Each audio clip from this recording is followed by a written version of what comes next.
Greetings from Centre Parks, by the way. That's the background. I hope you're all well. This is just ridiculous, though, isn't it? Are you fucking having me on? Are you joking me right now? That's how deep that. This is how far they reach. Let me smoke that for you, Siri Merchant. Yeah. Let me smoke that for you, Ted Lasso-Bowley. Yeah. You think you can fool us? You're a long way from Starbucks, mate. Hollywood. You know what I'm saying? It is what it is. Let's have it right.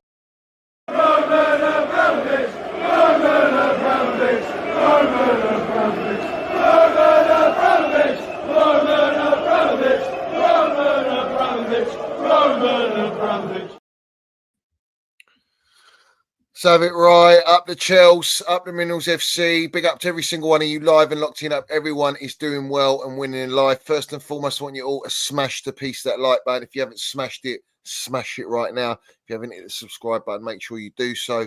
We've got the notification bell ding dong. Let's have it right so you know when we go live. And we've got the Minerals FC Ultras membership, which is down below in the description. Salute to all the Minerals FC Ultras. Salute to our Chelsea old boys. We see things they'll never see. And to the no surrender mentality. Let's have it right. Big up to everyone. Big up to you, Stevie G. Big up to Sizzler. We're going to have the Minerals FC sit down. Unfortunately, Cursor can't make this one, but he'll be back on the next one. So we're going to have to deal with these two old fogies, guys. You know what I'm saying? See what they're going to land tonight. Big up to you guys. Are we all well? I'm sure we're all well. I know Stevie G's in the big United States of America. Yeah, this is it, bruv. I mean, Trumpsville, Kentucky. It's all mad over here at the moment. All the PR around Trump and all that, and you've seen nothing but soldiers and National Guard floating around. It's like, it's just crazy out here. And what's more, it's fucking freezing. I want to get back to London to warm up. It's that bad, yeah? Yeah, but minus 16 last night, and it's minus 6 during the day. Mad. What about you, Sis? What are you saying? Yeah, big up everyone. Good evening, all. Evening, Steve and Johnny, and all the crew in the chat. Big up Nick Smith, if he's about, as always, proper legend. So looking forward to sit down tonight, chew over the last week, really, where we've come from in the last 7 days, what it's looking like in the coming few days with the game tomorrow, and I'll be there live and locked in, and what else is coming up in the near future. So lots happening at the bridge as always. Let's sit down and have a good chat about it. We're definitely going to do that. So obviously, I don't know if you guys saw the stream I had with Gunny and Eunice, which was yesterday, and live on air. I thought Eunice was taking a mick, but we'd actually signed. We had Fabrizio Romano come out and tell us that we signed a 16-year-old. I think he's 15 or 16-year-old from Kazakhstan. He's apparently a wonder kid, and we've been scouting him for a long time. So that's the only transfer activity that we're getting at this moment in time. Thank God, bruv. I mean, I was watching that stream, and when Eunice was reading that, I watched your face. It went to horror. And I thought, he's on a right wind-up. And I saw him smirking as he was telling you. And then I just saw you go. And I thought, oh, man, he's lit the touch paper and you're off. Yeah, obviously everyone's seen my reaction. I thought he was just having a laugh. Like, I didn't realise it was actually serious. And it's a joke, you know. Look, the hot topic right now is, it seems that the eyes wide shut merchants are starting to see, right? We got platforms now that are starting to put a bit of pressure on, and they're a little bit late. You know what I'm saying? How long we've been on this? Over 2 years. Always late to the party. Yeah, people are starting to see, or they're in no position to not say it. They're in a position where they can't not say it because it's ridiculous that we have spent, the 1.5 billion. We're now in 2.5 years of this phase and this project. We are currently on one hour on a nutsack regarding top four. We've got, in the last game against Wolves, we had no midfielder on the bench. We've got 8 midfielders on the books. We are in dire need of a goalkeeper. We're in dire need of a centre-back, elite, a striker, and midfielder. Totally. And what they have brought us is another high potential embryo from Kazakhstan. And in the meantime, we're hearing that after 6 months, we've had Viega go to Juventus on a 4 million loan deal or 5 million loan deal. That's mad. And we've paid 4 million for this kid from Kazakhstan. So there's the deal there. All right. Viega's going to get advertised at Juventus. And in return, they bought one of their kids, their test tubes, to have a play with and develop. All right. We're hearing Felix, breaking news from Fabrizio Romano, in the late stages of the transfer window. Felix would be one to watch leaving Stamford Bridge. Now, when you talk about the quality of players that you bring in to show intent, Felix is one of those players. We're not saying he's the pinnacle, all right? That he's been around the block and he's at the right age and he has got something. But Enzo Maresca is not playing him. He's unhappy, as is Nkunku, which we will all discuss about Felix and Nkunku and this swap deal that we're hearing with Garnacho, right? This is not the type of transfer business that we expect at our football club. If you are talking about competing at the highest level, you're not addressing the issues in the squad, and every signing or anyone we're looking at is about opportunity in the market. Can we get it on our terms at our price? Everything's a business decision, not 100%. a footballing decision. So people are starting to wake up to that, but there's time's running out. We can't go on like this. It's just, it's just ridiculous. I want to get your thoughts on the Wolves game, especially from you, Sizzler, as well, because that game was nervy, bruv, until Cucurella scored. It was nervy. It didn't look stable. I think when you look back to Monday night, right, it was a relatively easy win in the end. But if I contemplate the game on the long home drive home, I'd say that was one of the lowest standard Chelsea matches I've attended in the last 10 years. I'm talking the overall standard of football between both teams was lower mid-table in the Premier League. They just love conceding goals, Wolves do, and we obliged. But to say that we were in a return to any sort of form is well over the mark. I thought we were bang average. I thought Palmer is starting to look really leggy. He got tackled 2 or 3 times. Like when Hazard started to get really tired and targeted on the pitch. So Palmer looked quite leggy and ordinary for him anyway, which then the whole team dropped. And if it wasn't for it being Trev's night, really, it was great to see him back at the Bridge. He got a good reception all before the game, all 4 stands, everybody he interacted with. It's massive for us to have one of our own back. And yeah, he had a great what Sky did in terms of giving him man of the match, which even more muddled the owners and the sporting directors. Really, I think they did that to kind of stick the knife in a bit.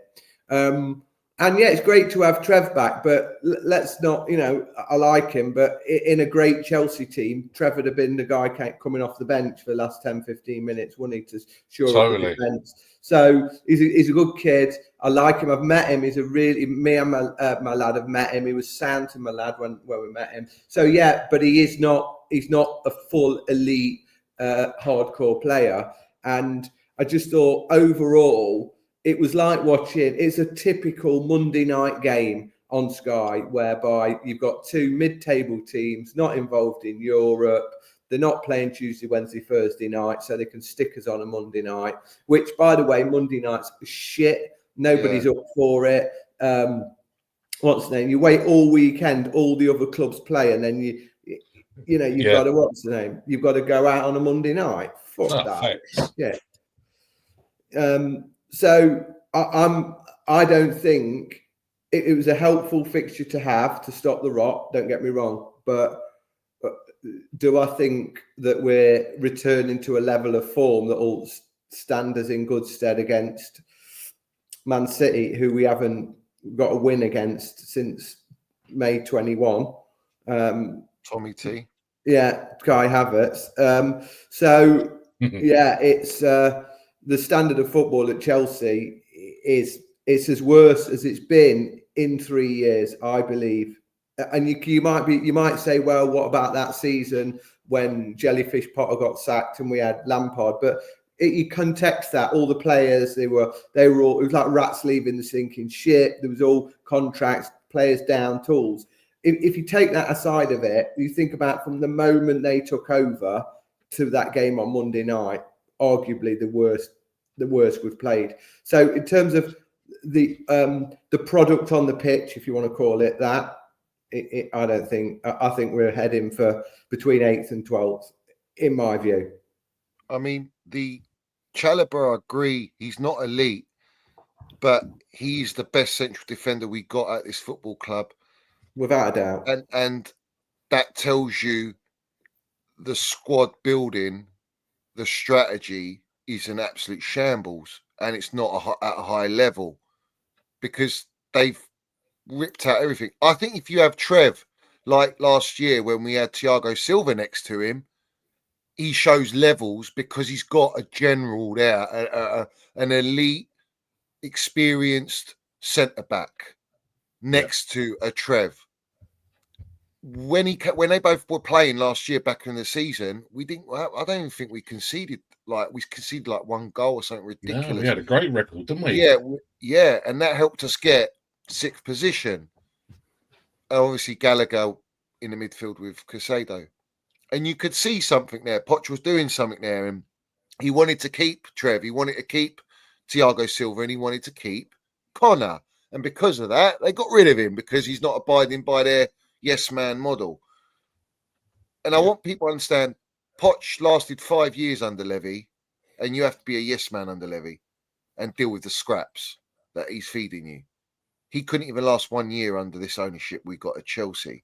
So that speaks volumes. But I agree with you, Sis. I think that the fact that you did have a midfielder on the bench and you're playing Shrewsbury Hall, who hasn't even played any Premier League minutes, hasn't started, has hardly played for us. And that was a must-win game, and he had no choice but to play him. But we have to ask the question, how come you're not playing your guy that you built, that played your system for Leicester? It just doesn't make sense.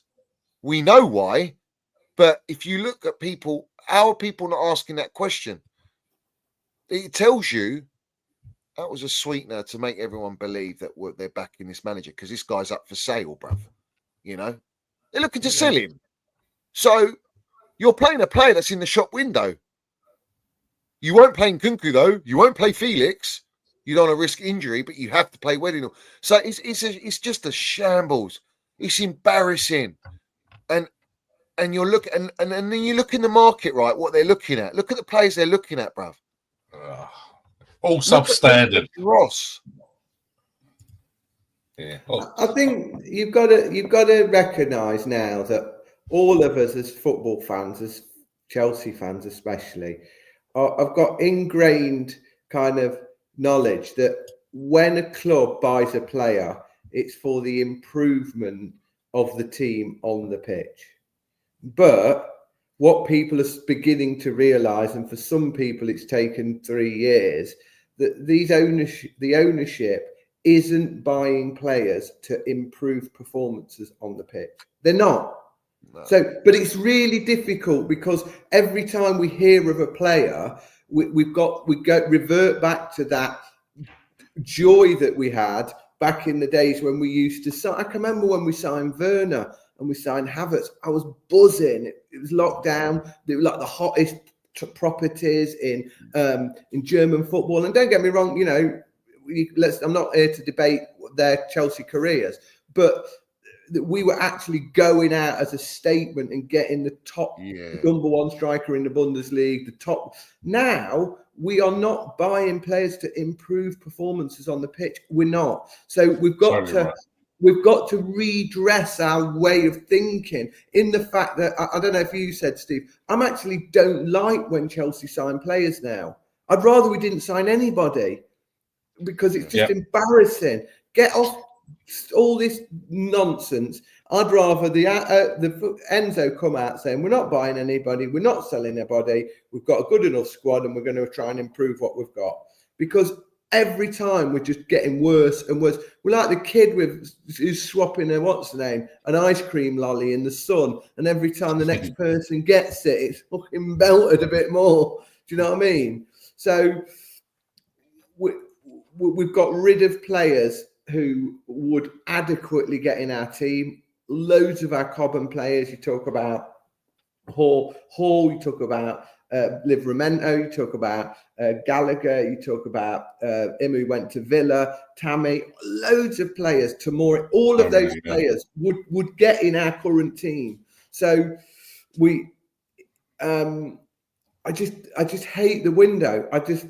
And also because we're in this absolute brown envelope matrix, as you call it, which absolutely loves the engagement which Chelsea brings during the transfer window, i.e. promotes all their engagement and all the attention all the brown envelopes get as a result of it. They love it. They love talking shit about Chelsea and who we're getting and who we're not getting and all that. I just wish it'd go away and we could I can't wait for a week's time to get it all out of the way. Spot on, because the thing is, all these brown envelopes, they're fully aware of what the model is, but they're trying to dress it up for the owners all the time. Like, this is a project, we're buying the hottest prospects, but in reality, we're not. And we're not even keeping for longer than 6 months at this rate. And we're talking about, like, and Nkunku, whether you rate him or not, he's not had a good Chelsea career, but he was injured the season we signed him. And then when he's come in, he's not even playing. Felix, we've had him, these clowns got him on loan, refused to pay his 300 grand a week and 100 million whatever transfer fee back then, couldn't afford him. He wasn't that Poch didn't want him. They couldn't afford him. They didn't want him. They will break their wage structure. So they sent him back. And now you brought him back. Why? Because you wanted to get the cash money for Gallagher. And this is the thing. You're not addressing the team. You've got no intention to address the team. And everyone's coming at the directors. But the reality situation is these directors are told. They're told. They've been briefed what they need to do. Yeah. And it's clear as day what they're doing. It's clear. They've got a very strict mandate of what to do. I don't want to defend them because, again, I think they're bog standard, ordinary Brighton level sporting directors. They're not Peter Kenyon or anything like that. Let's have it right. But they've got a mandate, haven't they? They're told what to do, and they, which is maximise profit, keep the players moving, and then we've got this whole PR machine. It's like the freaking Matrix. Yeah, facts. That's what I call it. That's pushing this player, that player, this story, that. So you end up getting sucked into it, thinking Chelsea's this entity that doesn't play on a pitch with 11 players and a ball. It just exists in this like Twitterverse of constant fucking stories and PR and what that reaching for the next. We're gonna get this player. We've got this player coming on, and this 16-year-old player, and this talent coming from. It's all bullshit. Just look at what's in front of you. The standard of the game, the standard of the actual football we're playing. The manager's bog standard average, innit? Let's face it, is no disrespect to the guy, but you cannot say he's elite level. He's not won anything really. He's not got a track record enough in football to even manage Chelsea. Let's face it. You've got a group of players who besides, I'd probably say 4 or 5, and that's stretching it, are Chelsea level of the Abramovich era. So I don't know why we're all surprised. I'm the same. I go every week and I pray and I hope that we win, and then ultimately I'm less disappointed because we've got a team of 6 or 7 bog standard average players who they've got on the cheap and they're trying to flip for. And the one last thing, I'll show up in a sec, but it was interesting where I sit, the players warm up, and at the end, you're at 65, 70 minutes, they're all stood there thinking, am I going to get on? Am I going to get on? And he was shouting, George, what's George's first name? What's Tyreek. He was shouting, Ty, the guy to bring him on. And they were he couldn't hear it. He was so surprised he was coming on. And then you had Nkunku looking at himself, thinking, am I getting on? And like they brought Tyreek George on, which is fine, fair enough. But then the players who didn't come on, their body language was absolutely shot. And who can blame them? Yeah, and Nkunku was just like, what do I have to do? You're bringing a kid on who didn't even know he was coming on or anything, and and then he brought Joao Felix on 84, didn't he? 84th minute, which because Cole got had someone really fucking almost injure him. You can see him limping. The geezer's playing with a knock as well, if you remember, because we weren't sure whether he was going to play. And you've left him on to the fucking 86th minute to bring Felix on. He's criminal. I said it on the review. You need to rest the kid. We were 3-1 up. You don't need to have it. Even 2-1 up. You don't need him on the pitch. You've got to have Felix. Let him do something. It's Wolves for crying out loud. That's how desperate this manager is. He's so over-reliant on Cole Palmer. He's so over-reliant on Caicedo. Caicedo went down for like 3-4 minutes. He was down. We were thinking, shit, is he done? You know? And he's not far off, you know? He's a breaking point, isn't he? At the moment. Yeah, he's a breaking point. I saw Maresca speaking about him earlier, and he was almost playing him down, like saying, oh, well, he's not all that. But how can you be speaking about probably the hardest working player in a Chelsea shirt at the moment? If it were for Caicedo, I mean, let's face it, it's just you might as well not bother with defence. It would have been a straight through route into goal because Sanchez is just how he's still surviving as the club's number one. God only knows.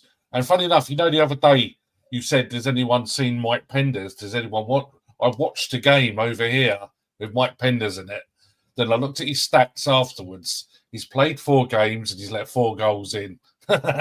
Called on my arse.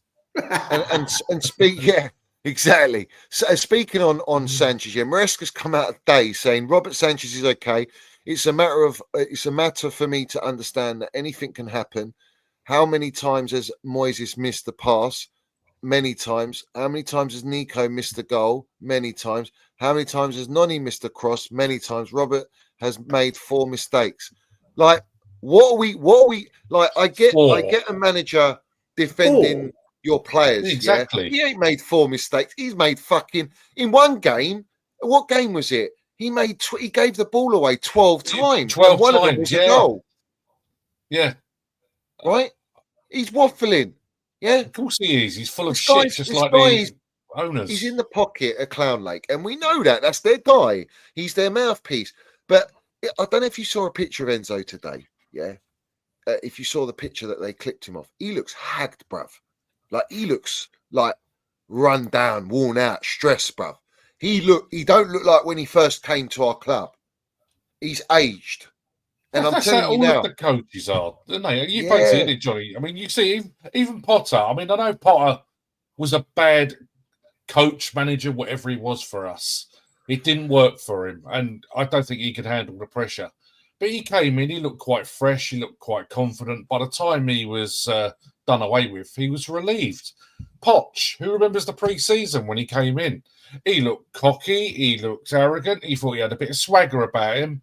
Can't stand him because he is Mr. Spurs, but I thought, well, okay. He spoke well, and he talked and said everything we wanted to hear, which was brilliant.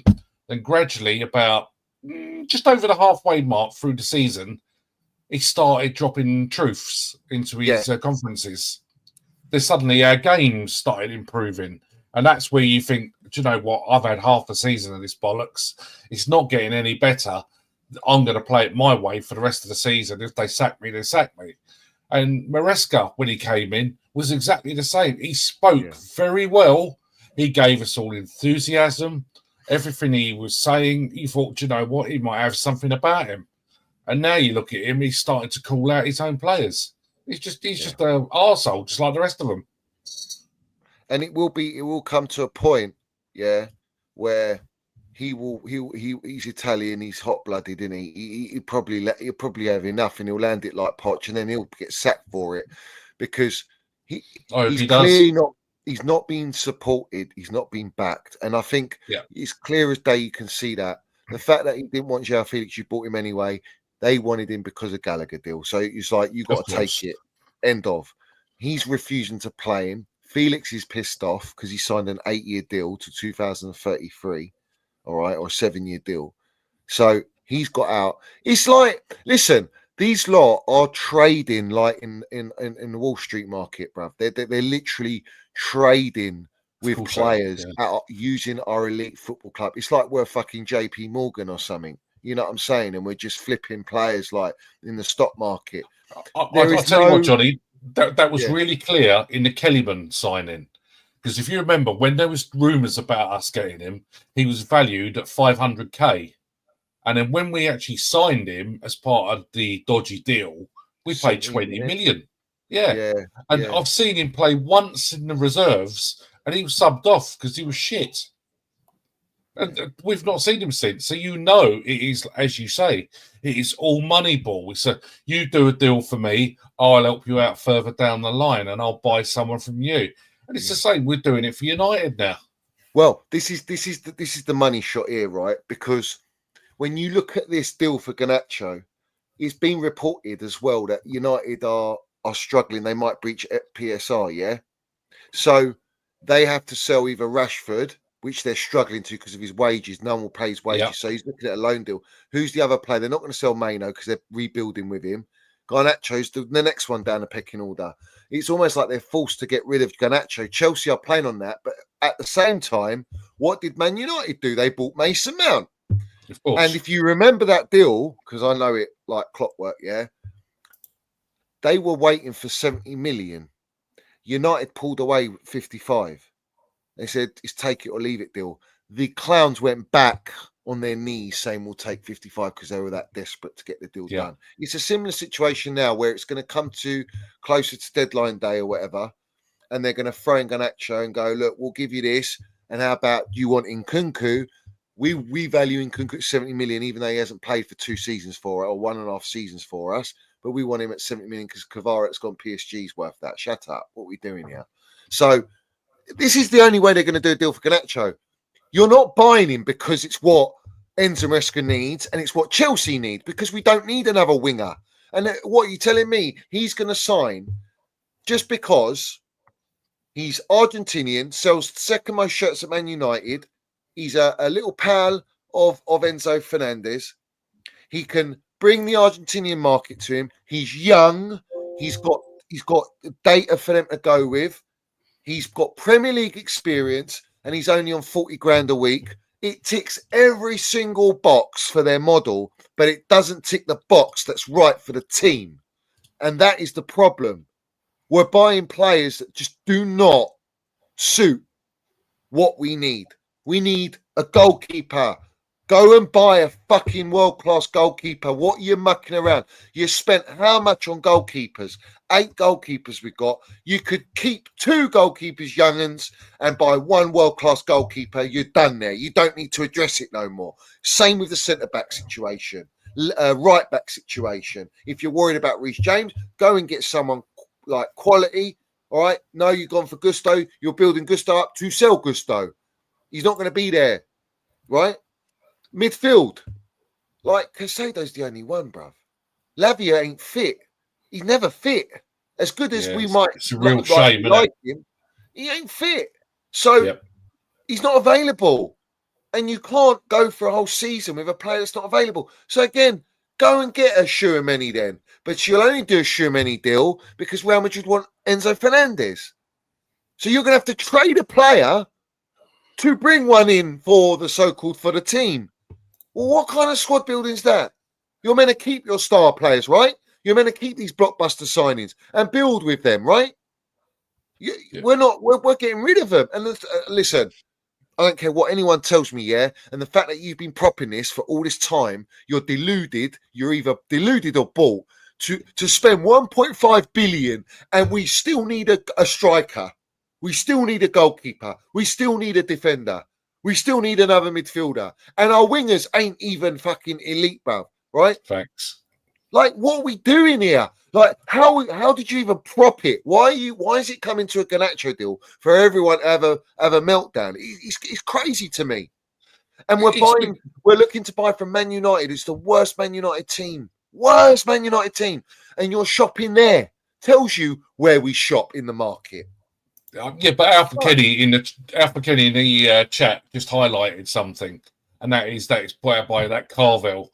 That relations now at the highest boardroom level between Man United and Chelsea are really good. And like we all knew that was coming.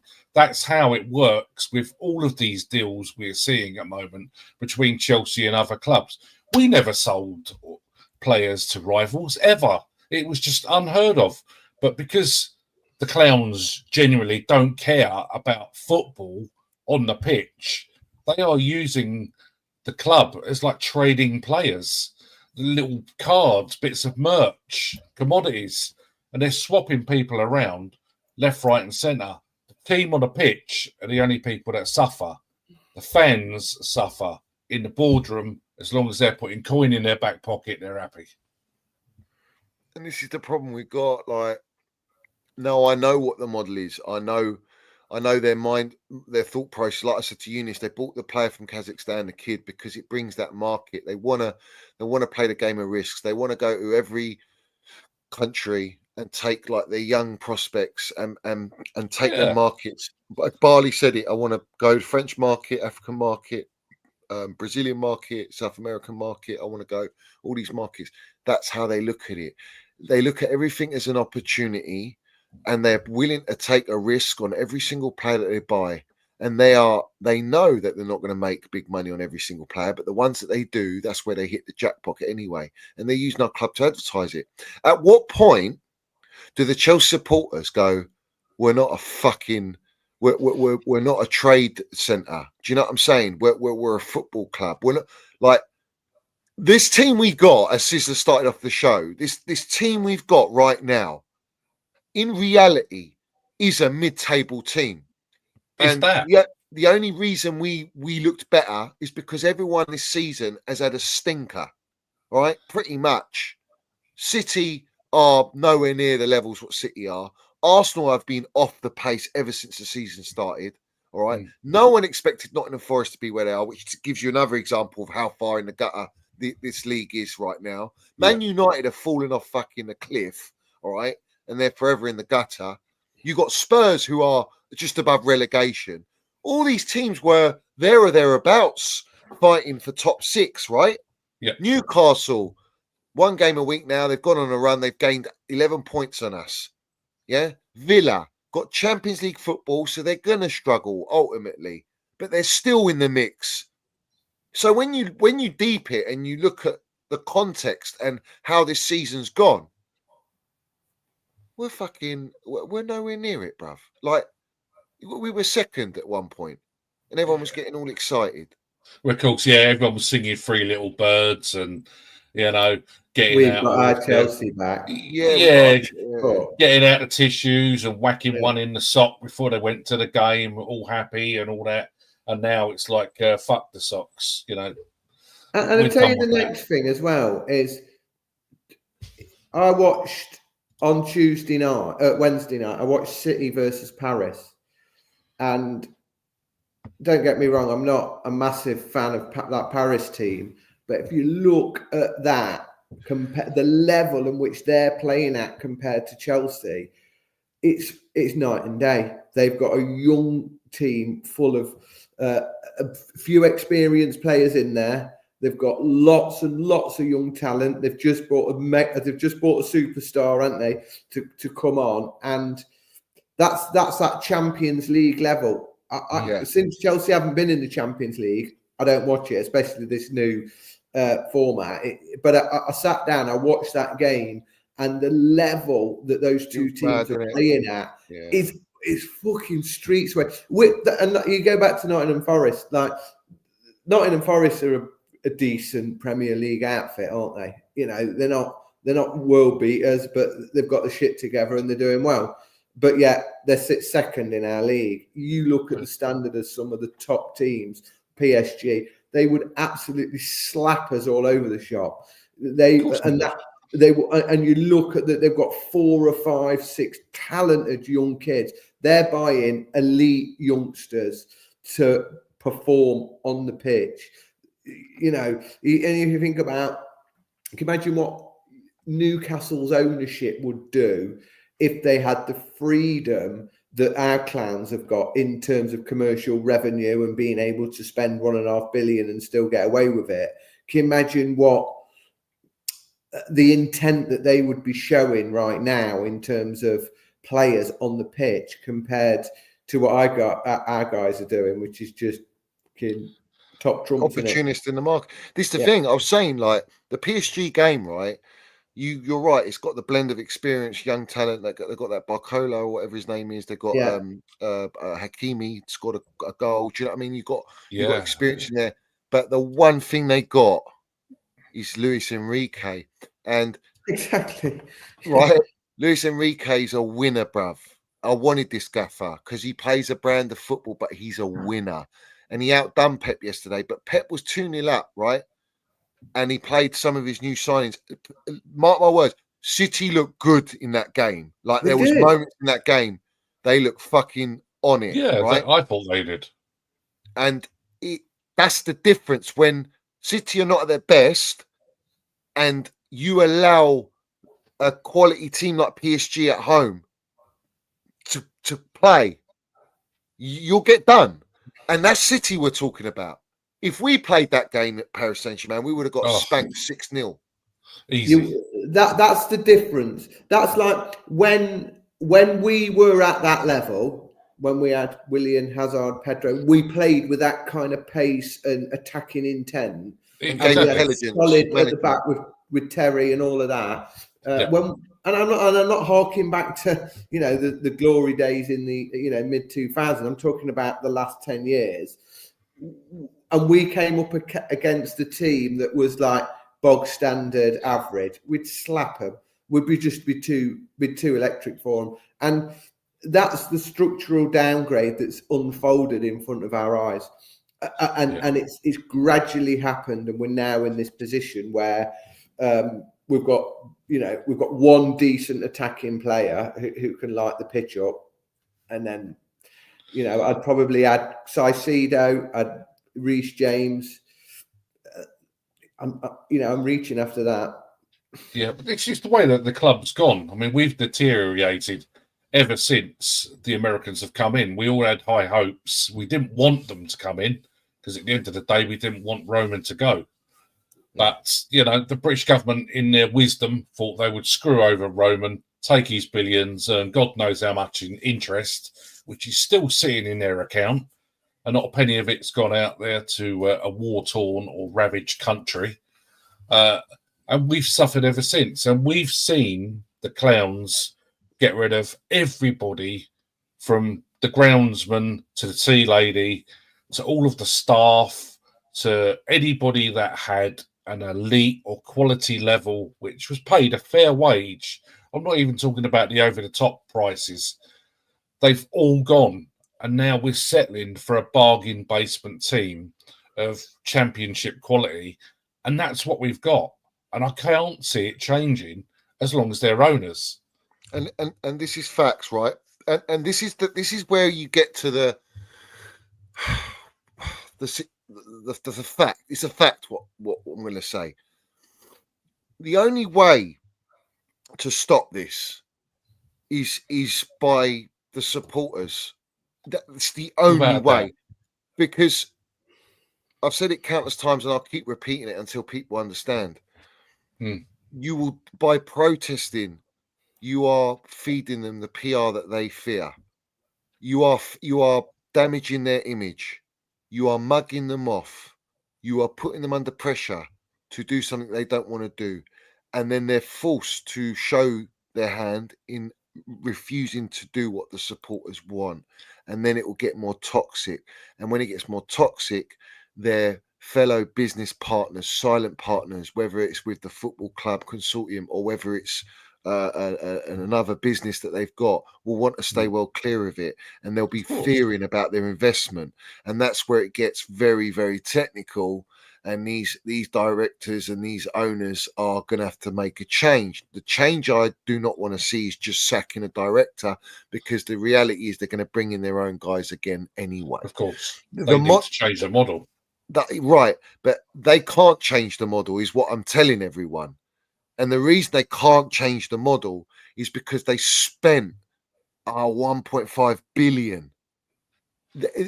You cannot go in the market and just go and spend another billion. But what they're prepared to do now is sell players they got, make their profits, and drip feed some known names. That's what they're doing. They're drip feeding. So Garnacho is a known name to them, right? Yeah. He fits their profile, but he's still a known name in the Premier League. He's not an unknown kid from Lyon or something like that. So it's like, oh, okay, we're meeting you halfway. We're showing a little bit into. No, you're not.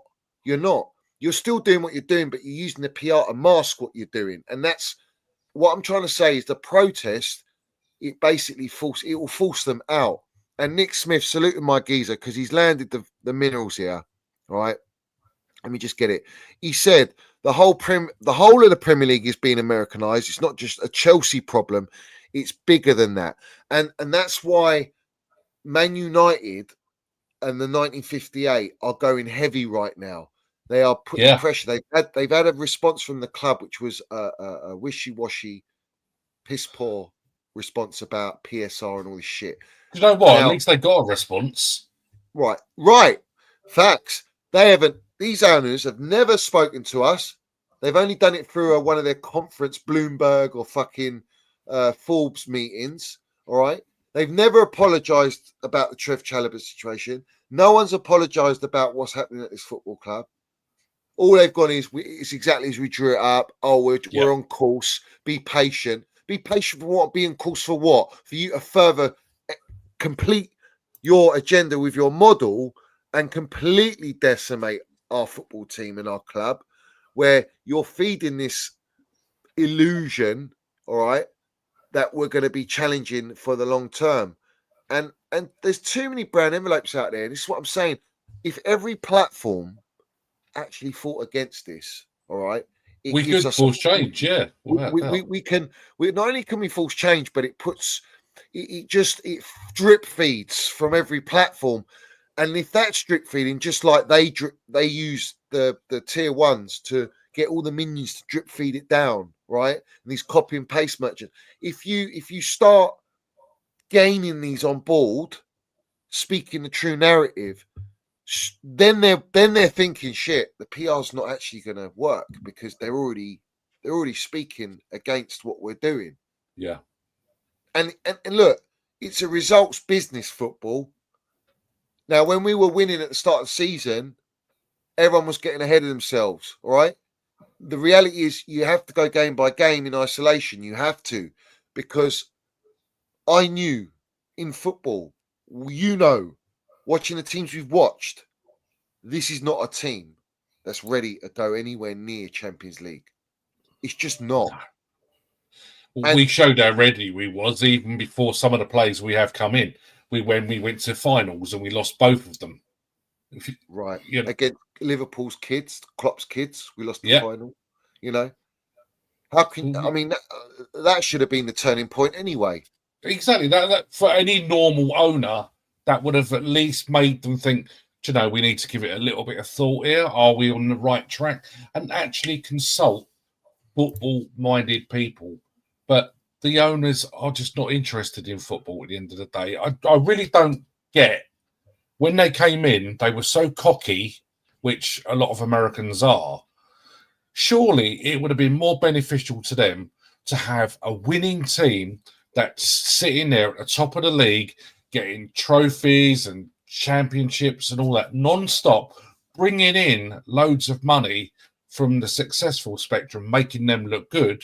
But they've gone the other way. They've stripped it all out and they've gone to purely financial, and we've suffered as a team and as supporters. Right. And what they've done, and they've told everyone what they're going to do, is what Egbali said about Brighton. It's the best well-run club. It's mid-market. Profits are above 10, 20%. Right. They've taken that model specifically. And that model is made to make money. It's not made for Brighton to win trophies. So no matter how much you PR that, because it's Chelsea and not Brighton, we want to win trophies. We want to have the best product to win on the field. You're not even doing that because your model won't allow that. Your model restricts you in the market to buy the players you need to win trophies, to compete. And all this fugazi that players are here for the long term, you're not proving that, because Felix Viega, Hutchinson, the young kid, all these players, Caicedo, you're shipping them out. You're looking to sell disaster. You only bought him 2 years ago. Koulibaly, you sold him after a year. All right? Players that you signed, all of them, surplus to requirements. Sterling wasn't wanted with Pep. Koulibaly wasn't wanted at Napoli. Aubameyang wasn't wanted at fucking Barcelona. You look at the players we're buying, they're not players that we want because we need, and we'll pay at whatever cost to bring that player. Even if you don't want to sell, it's, oh, you've got a few players on the list, have you, that you want to get rid of? Yeah, let's have a look at them. Oh, we might have that. What kind of deal are you looking for? We might take that. We'll take a gamble on that one. Yeah, let's bring that one in. And if it don't work out, we can flip him in a year or 6 months. It's not a problem. That's what they're doing. And it's like, what more evidence do you need to see? The Osimhen deal was the biggest red flag. Yeah, where the guy's waiting, you know, pay him the 200 grand, 250 grand if it takes that. And we've got a striker position done. Finished. Sweet. Yeah? No. It's got to be 150 grand. So, like I've been telling everyone for 2 years, it will be Kindergarten FC. They're only looking to buy kids. They're only looking to buy with their low wage structure. So don't expect world-class signings, because you're not going to get them. And even if, let's say, argument's sake, they wanted to go and buy Mbappe, all right, when he was at PSG. Mbappe ain't coming here unless you're paying him over $1 million a week. Are these clans going to do that? No. So you're never going to sign that caliber of player. You're just not. Let's face it, everyone we've got at the moment on our books, other than Reece James and Chilwell, he's been forced out on loan on big money, isn't it? You think Sterling's on what, 350 a week, and we're paying the best part of 200k a week to Arsenal to look after him for us. It's a joke. We're no better off with Sterling than we were with Lukaku. Right. And you know what? Even with the Lukaku thing, right, we bought him. It was the biggest, shocking transfer. I never wanted the guy. I made it clear. The guy ain't what we need, right? We needed Haaland. And I believe if we signed Haaland that season... And he was cheap then as well, wasn't he? Well, the deal was well over 350 million. It was well over that. All right. And Roman felt like he was held a ransom there and he didn't like it. And I think we would have got Haaland. But if we did, and you gave Tuchel Haaland, we would have won the Premier League that year. Yeah. Like, I stand by it. Even with the injuries, when you got a gunman like that up front, you will win the league. Yeah, that's it. Well, we've lacked striker, isn't it, since we lost Costa. He'll bag you those 30 goals, 25 goals, and win you those games, even when you're not at it. Do you know what I mean? Yeah. That was the mistake. But I think Roman knew he was what was coming. So maybe he thought, look, I'll go with a cheaper option. Let's not forget, Roman left our club 1.5 billion debt free. Yep. And that figure is getting tatted out with what they spent. Make sense. You know, Well, they're basically what's happening with our club now is exactly the mirror image of what's going on at United. Because, but we're at the early stages. yeah, this is it. Because obviously the Glazers got the club into so much debt and they never pay it off. They just pay the interest. So the club is never getting any further. So that 1.5 billion they've spent is now the club's debt, not their debt. It's the club's debt. And they will just pay the interest on it. And when they fuck off and they sell the club, which we hope they do sooner rather than later, whoever takes on the club is going to inherit that debt. Right. So that's why they want to sell it for 10 billion, the Glazers. And then the new owner that comes in not only got to rebuild the stadium, rebuild the training facilities, sort the team out, back the manager, but also pay the debt off. It's a serious job, that, right? Of course it is. Now, with Chelsea right now, these clowns, we got it PR'd that they are making profits like Man United right now because of the wage structure. Now they've lowered the wage structure to allow them to make the profits to compete with a club like Man United, even though we haven't got the stadium capacity to compete like that, and we're not as global as the Man United brand is in terms of fan base and that, right? So to them, they're winning. That's a trophy to them. And our supporters, these deluded melts, are promoting this, praising it like they're accountants and going, look at us, we're making profits now and this and that. They're not going to go and use that money to buy what we need. No, they're going to continue with it because they're making money. And I heard that Feliciano went on some fucking platform, yeah, all right, another Golden Sachs platform, yeah, to speak. Everything this guy spoke was in terms of monetary and business with Chelsea, nothing else. When they first came to the club, he said it's more important to build business value than win or lose on the field. Don't you fucking tell me, all right, that this ownership have the best intentions for this football club. And I don't know how long it's going to take. I really don't. How long it's going to take for people to fucking wake up and understand what is happening. Because I'm getting pissed off with it. I'm actually getting pissed off with it. I'm getting pissed off with kids coming into this club. I'm pissed off with the players that we got. I don't have any connection. I think half of them, a fucking majority of them are shit and they're no good. Yep. We're flipping players like Burgers in Burger King. No one's here for the long term. We're going to lose players like Cole Palmer. Someone's going to come in for Caicedo, and then what the fuck we're left with? We've got to rebuild again, wait for more kids to be filtered through. Fuck that. I'm not here for that. I'm not here for it. And then listen, and I know everyone here is not here for it.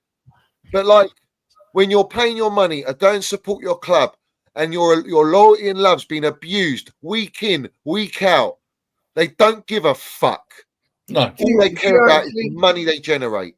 Do you actually think, I know this is an old adage when you say, do you think the actual owners care day to day about results on and off on the pitch? They don't, do they? They're not thinking like we are. Fucking hell, we're a bit shit against Wolves. We've got a bit lucky. You know, what I mean? They don't care. They'll probably got the PR. They got the PR sizzler. They got the PR to mask it. But the reality is, when you have a situation where, and I know it's naive to think that any owner cares about any football club because it's different at that level. But with Roman, he cared about winning on the pitch. That was his measure of success.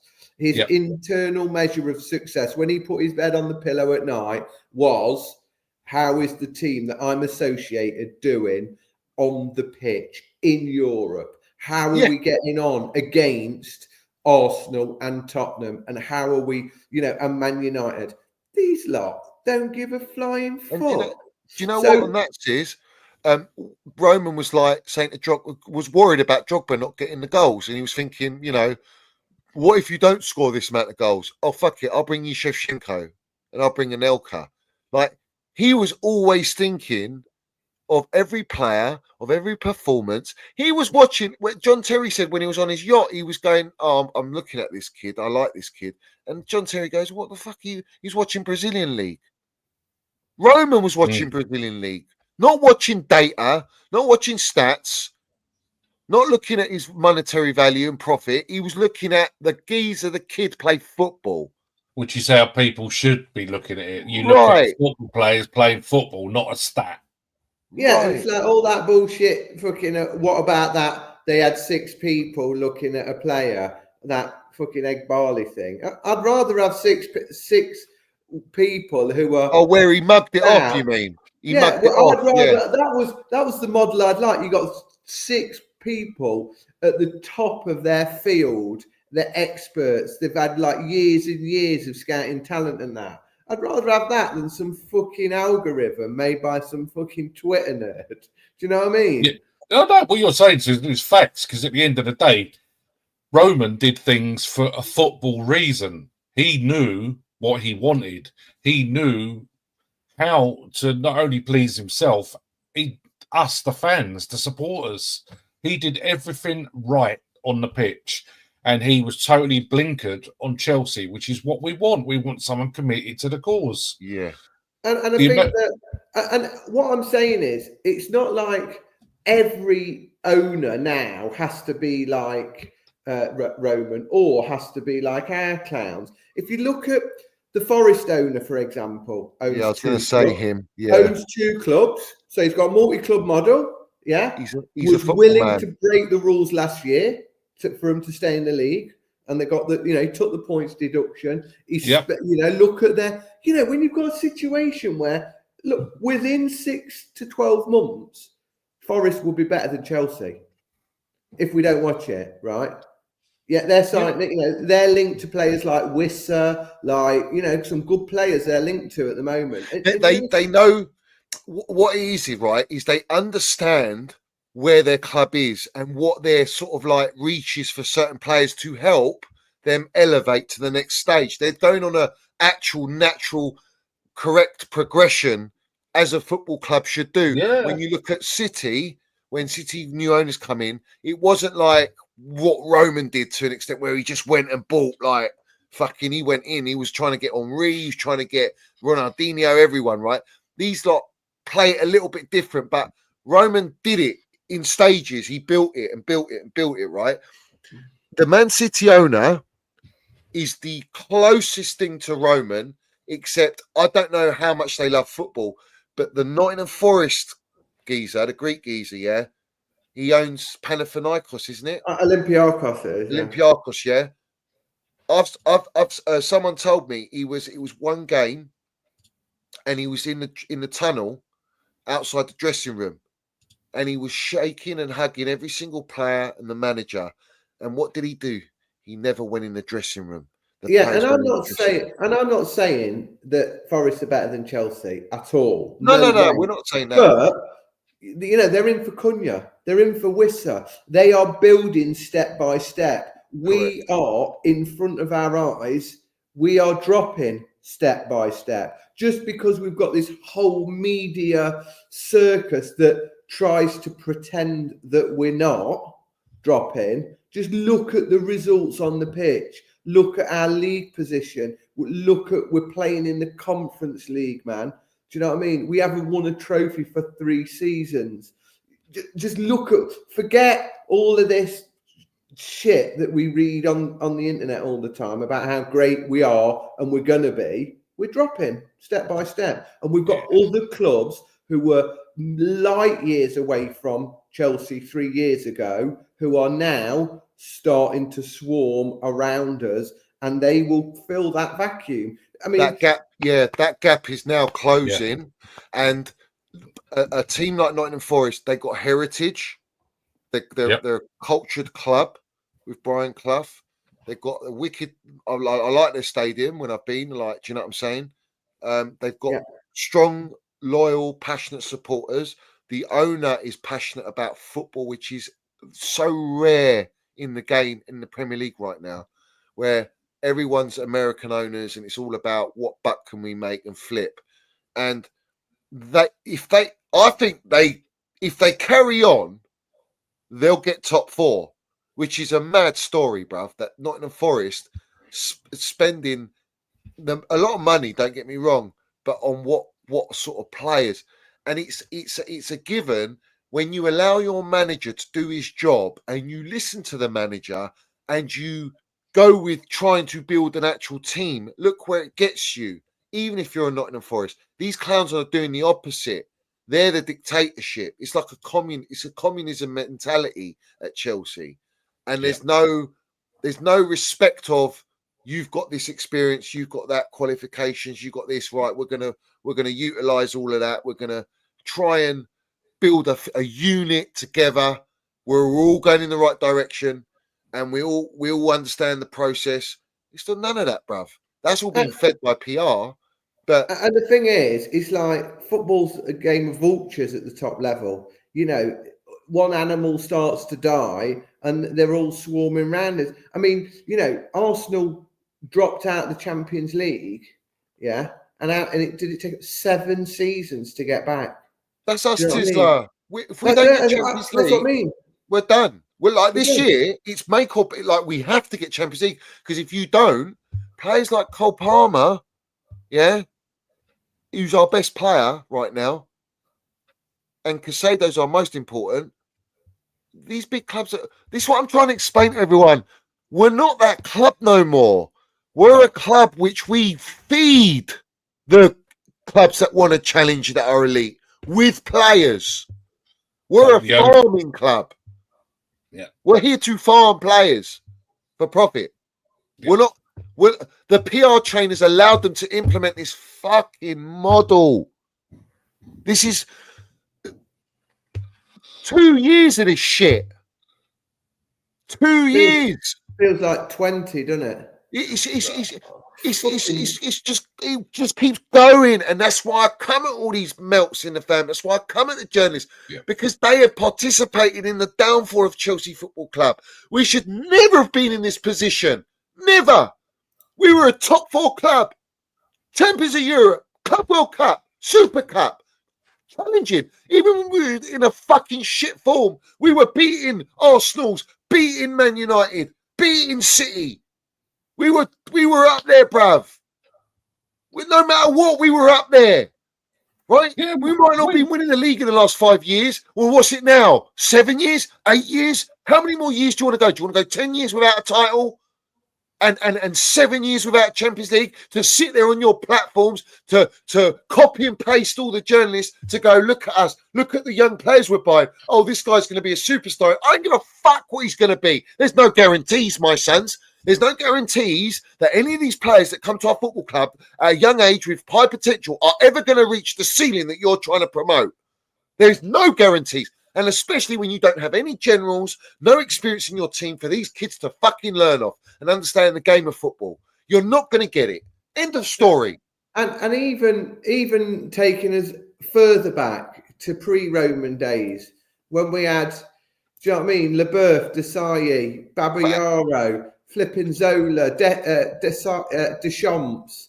Do you know what I mean? We had the opposite. We had a load of plus 30 proven talent that we got in for little transfers, high wages. But we were something at that point. Do you know what I mean? We had identity. We just we changed the market. Yeah, we were buying foreign players. We were buying international players, bringing them to Chelsea. We started that. We were the catalyst to bring in. We weren't having many English players in our team no more. We were buying like international superstars and top players. You know, we put Vialis, Vialis, Leboeufs, like you say, Zola's, like Di Matteo's, young talent. You know, we had Pochettino. You know what I'm saying? We were building something. Like, even though we knew we weren't going to win the Premier League, we were in a title race under fucking. When we had Zola's, and do you remember we were like second in the league, bruv? You know, and we went into Champions League, and we, you know what I mean, we made a statement, and we had something. We had standards and we had levels, and we've got none of that now. It's been Sis, when you're in the away end, like it's divided. I know that. I know it's very divided. It's got to be divided. I mean, I have to be careful on my opinion about the away end, but you've got a lot a lot of the younger people seem to be bought into it all. Slag Mount off, slag Havertz off, this, that kind of chanting. Give us all that fucking Bajashile, Lamborghini, all that bollocks. We've got Enzo in the middle.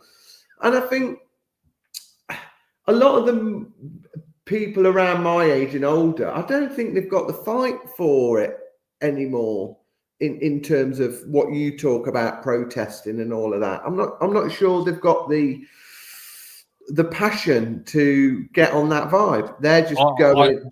I just want to say one thing on that. I think this season is make or break with a protest. Now, once the maths say we can't get Europe, then there's going to be realism on a lot of the other platforms that are being a bit quiet at the moment.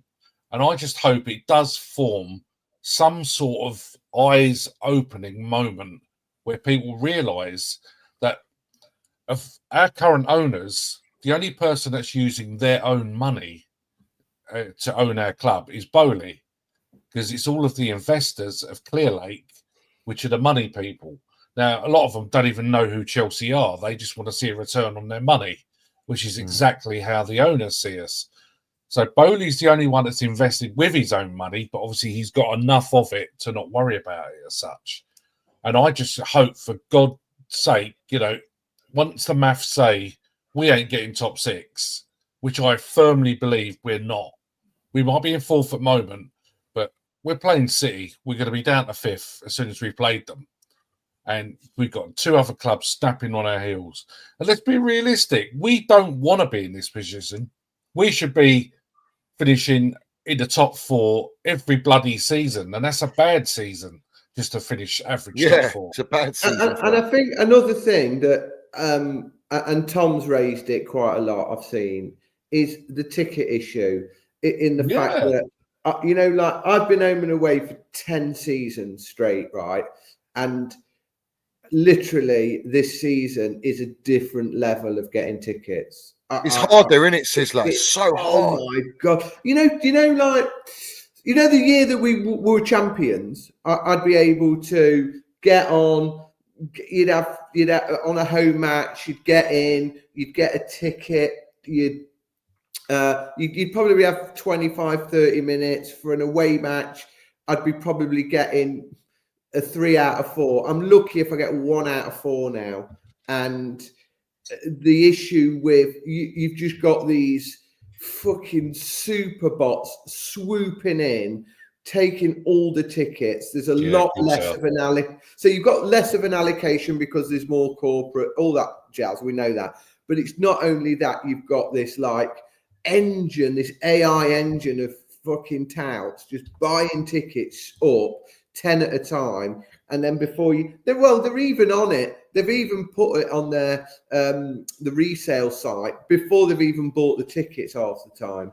So that is having a significant impact to the away support as well, because thinking about, let's say for the last 8 out of the last 10 years, I've been to the majority of the away matches. Yeah, I'm not saying every one, but at least 75, 80% of the games I've been to away. I'm lucky now if I'm 1 in 4. And that's just one person who wants to go away all the time. Not everybody can. I appreciate that. But so I'm only attending 1 in 4 games away from home now. Yeah. Then all the other people who were also attending probably 78% of the games are only attending 25, 30%. So you haven't got a consistent away support other than, I think there's 900 who've got away season tickets, but they've been dwindling over the years. You can't get an away season ticket anymore. So essentially, I think you've got much more churn in the away support. You haven't got the core element, which is dwindling the passion, everything that you go for. Do you know what I mean? I've seen that myself. That is deliberate. And you mentioned AI, because these lot are hot on AI. I think what they've set up through Vivid, which is Bowley's the chairman of this ticketing, that they sell tickets. What they're doing when they go on the market, so the away tickets and the home tickets even, I think they built in an AI generated system to take tickets like they've been sold and they're going onto that platform and they're tripling their money. And that's why all season ticket holders just are struggling to get the away tickets. They are deliberately doing it. I'll give you another example. Like, you know, the ticket exchange, I use it every now and again. I've never ever sold a ticket for made money on a ticket. I've either, you know, passed it on face value, or ticket exchange. So, you know, the odd game, midweek game, I live a long way from the bridge. Often midweek games I won't make it. I used to put a ticket, me and my lads' ticket on. Sometimes it'd take 3 days to sell, right? The other week, I didn't go to the Bournemouth game, but I was down there for the FA Cup match. And I thought, the Bournemouth game was what, 3 days later? Was it a Tuesday night? We played on the Saturday, it was a Tuesday night. So I was at the bridge and I thought, oh shit, I better put my ticket on the ticket exchange. So I went on my phone, listed it. I was literally where the Osgood statue was, listed it. By the time I was sat in my seat, it had sold. So that's what I'm saying. You know what I mean? It's like 4 minutes. It used to take like 3 days. So they're doing that. They're on that platform. They're going to every platform that sells tickets and they're taking them and then they're selling them, but people don't realize it's them. Yeah. It's messed up, bruv. I mean, this is real. What people go, it's conspiracy. Ain't conspiracy. This is how they work. They've rigged it like that. They've rigged it. And there is a price. Well, effectively, there's a couple of things. One, when you look at those tickets, you're talking £100 plus for an away ticket, aren't you? On these Vivid seats or easy, easy 100. Then you've got a bit of extras or whatever they want to put on. It's not affordable. Not if you want to go all the time. I can't. Do you know what I mean? I miss the days when you people I miss the days when people used to stand outside. Do you want a ticket? You know, do you know what? As corrupt as that was, it was more fair. You could actually see half a dozen people offering you tickets for the game. You're right, now, and there's less and less touts outside the ground now. You're right. I'm not really. That was what all of this was meant to do. This was meant to eradicate. Made it worse. But what they've done now, it's all behind mirrors now. So the touting is going on, but at corporate level before we even get to see it. And they've just totally killed us. This is what they're doing. It's clear as day they're doing that. And this is another way for them to infiltrate the fans. They're infiltrating. They're like the half-arsed, oh yeah, we're going to do something about it as the club. So do you know what they do where I am? So what they'll do, they'll have a couple of like stewards behind the turnstile, and say if somebody comes in, they might check their tickets, yeah? So you'll have some like Chinese tourists, for example, you know, no fairness to them, they've come, they've got the tickets, they've paid the money, and like, they can't, you know, they're not great in English or whatever. They'll go to the turnstile, they'll put the tickets through, and then you'll get a couple of stewards and they'll say to them, right, where did you get your ticket from? What's the name on the ticket? And it's like John Smith or whatever. Yeah. You know what I mean? And they'll say, all right, then okay. And they'll make a note of it and then they'll let them get in. They'll let them go in. They want the tourist fan because they pay premium price. They're quiet and they pay the money. They're quiet and they'll pay the money inside the stadium as well more than your season ticket holder that doesn't want to drink Singer beer because we want it out, doesn't want to have their food, but just wants to go and watch their team play and sit in their seat, and that is it, right? They don't want those supporters. And those supporters are vocal, so they don't want them even more so. It's more that they don't want those types of supporters because of the vocalness from them, because they are the heart and soul of the club. No, like you've got people on 19 minutes into the first half getting up to get a hot dog and like moving you out your seat and that, and you think, or they're just filming themselves and shit like that. But do you know what I mean? 19 minutes. Nobody's programmed. All right, get one before the game, get one at half time, whatever. But anybody who knows anything about football ain't getting up on 19 minutes for a hot dog, are they? They're not that hungry. It's bad enough to stick people get when they leave 5 minutes before the end of the game, let alone during the game, to go and shove your face with an overpriced hot dog. Yeah, it's fucking. So And moving on to tomorrow's game, I mean, actually on the pitch, I thought when we played Man City at the start of the year, they scored a goal in each half. They brushed us aside relatively easy. They scored when they needed to score. They did do, and even though they're not in great form, I think it'll be a similar kind of game. They'll score when they need to. They'll probably get a goal in each half. We might get one back at some point, but I'll be very surprised. I was really surprised last year when we went there and we fought, and I thought Disasi and Enzo had really good games. But that was the beginning of the Poch, defiance, wasn't it? Where the team where his mentality kicked in and he wanted to prove he was a decent coach rather than a yes man. Yeah, and what was it 1-1 or Sterling scored 1-1, wasn't it? We played really well. So although they're in a shit form, there's nothing about a Maresca team that gives me any confidence we can go away to a decent team and not concede goals. We can't trust the coach. And let's face it, we're going to have a weakened team. Not that it was that strong in the first place. And then if there is something going on in the game where we can all see it needs changing as fans, Maresca's going to sit on his hands until, the 82nd minute or whatever, and then do something, leaving no chance for anything to work. And it's like, oh, well, the lads gave it their all, Potter-esque. And it's just...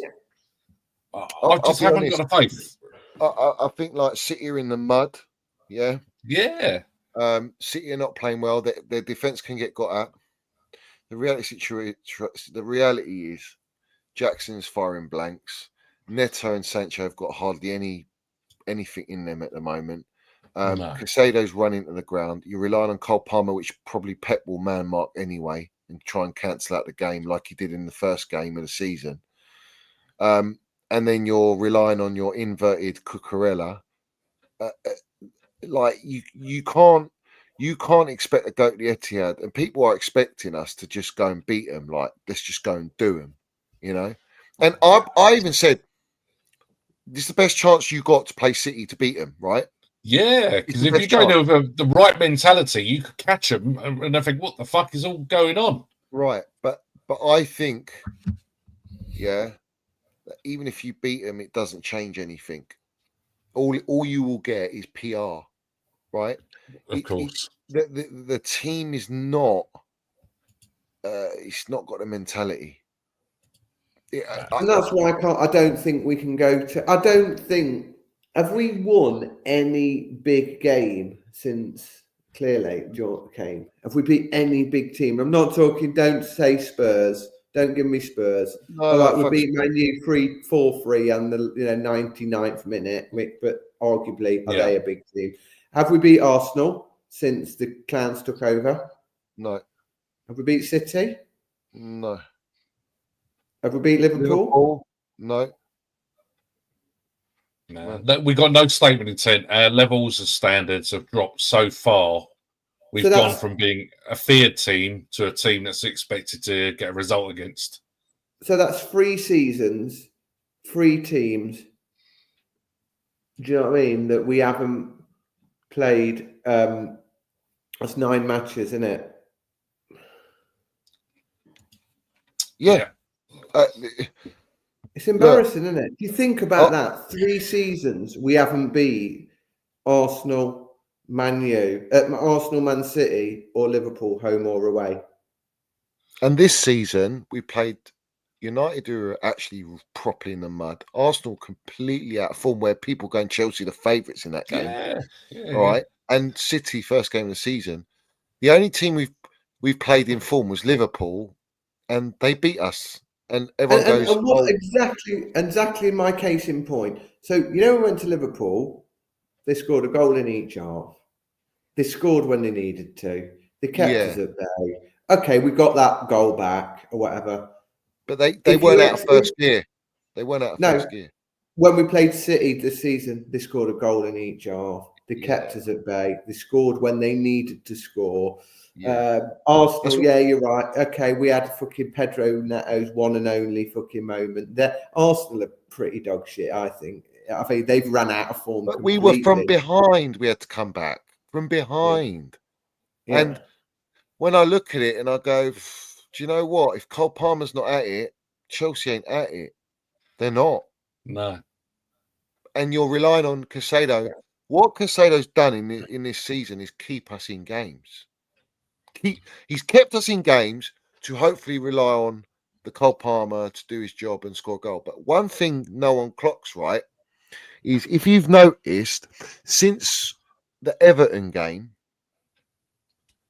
every team we've played hasn't made any mistakes. And when you look at the first start of the season, how many teams we played that made mistakes and we capitalized? Yeah. And when these teams didn't make mistakes and they played their game, we struggled. We struggled to score. It's like we have to depend upon these teams making a misplaced pass, an error, or something for us to have a go. And I've noticed with Enzo Maresca, what he tries to do is get Chelsea to go on the high, relentless press from the get-go to force an error to get that early goal. But he wants 2 goals. It's like we have to go 2-0 up to maybe just stay in the game. Because a lot of these teams have come back and equalised. That is a joke. How can you score 2 goals? We were winning 1-0, bruv, and winning. You know what I'm saying? We had an elite defence and we were a unit. We were known for our defence being rock solid for God knows how many years. And now we haven't got defence. Other than Trev coming back and landing his mentality. I love that clip of the Chelsea fans singing "Boring, Boring Chelsea," don't you? I love it. Yeah, without a doubt. That's minerals, that is in there. Nobody was getting through our defence. Let's face it. You used to run at the Chelsea defence back in the day, and the only thing you was coming out of that with was a broken arm or a black eye. Do you know what? And it's a good point by this Chris in here, about Chalobah will be more solid. We will be. We will. We look better. But if you noticed against Wolves, there was issues with the midfield and the inverted play that actually exposed Trev, where he had to dig it out a lot of the time. Now, you've got to be careful against City, because I can see the script written where we might concede goals, right? And what's the first thing they're going to go and fucking pin it on? They're going to go, "Oh, we got Trev.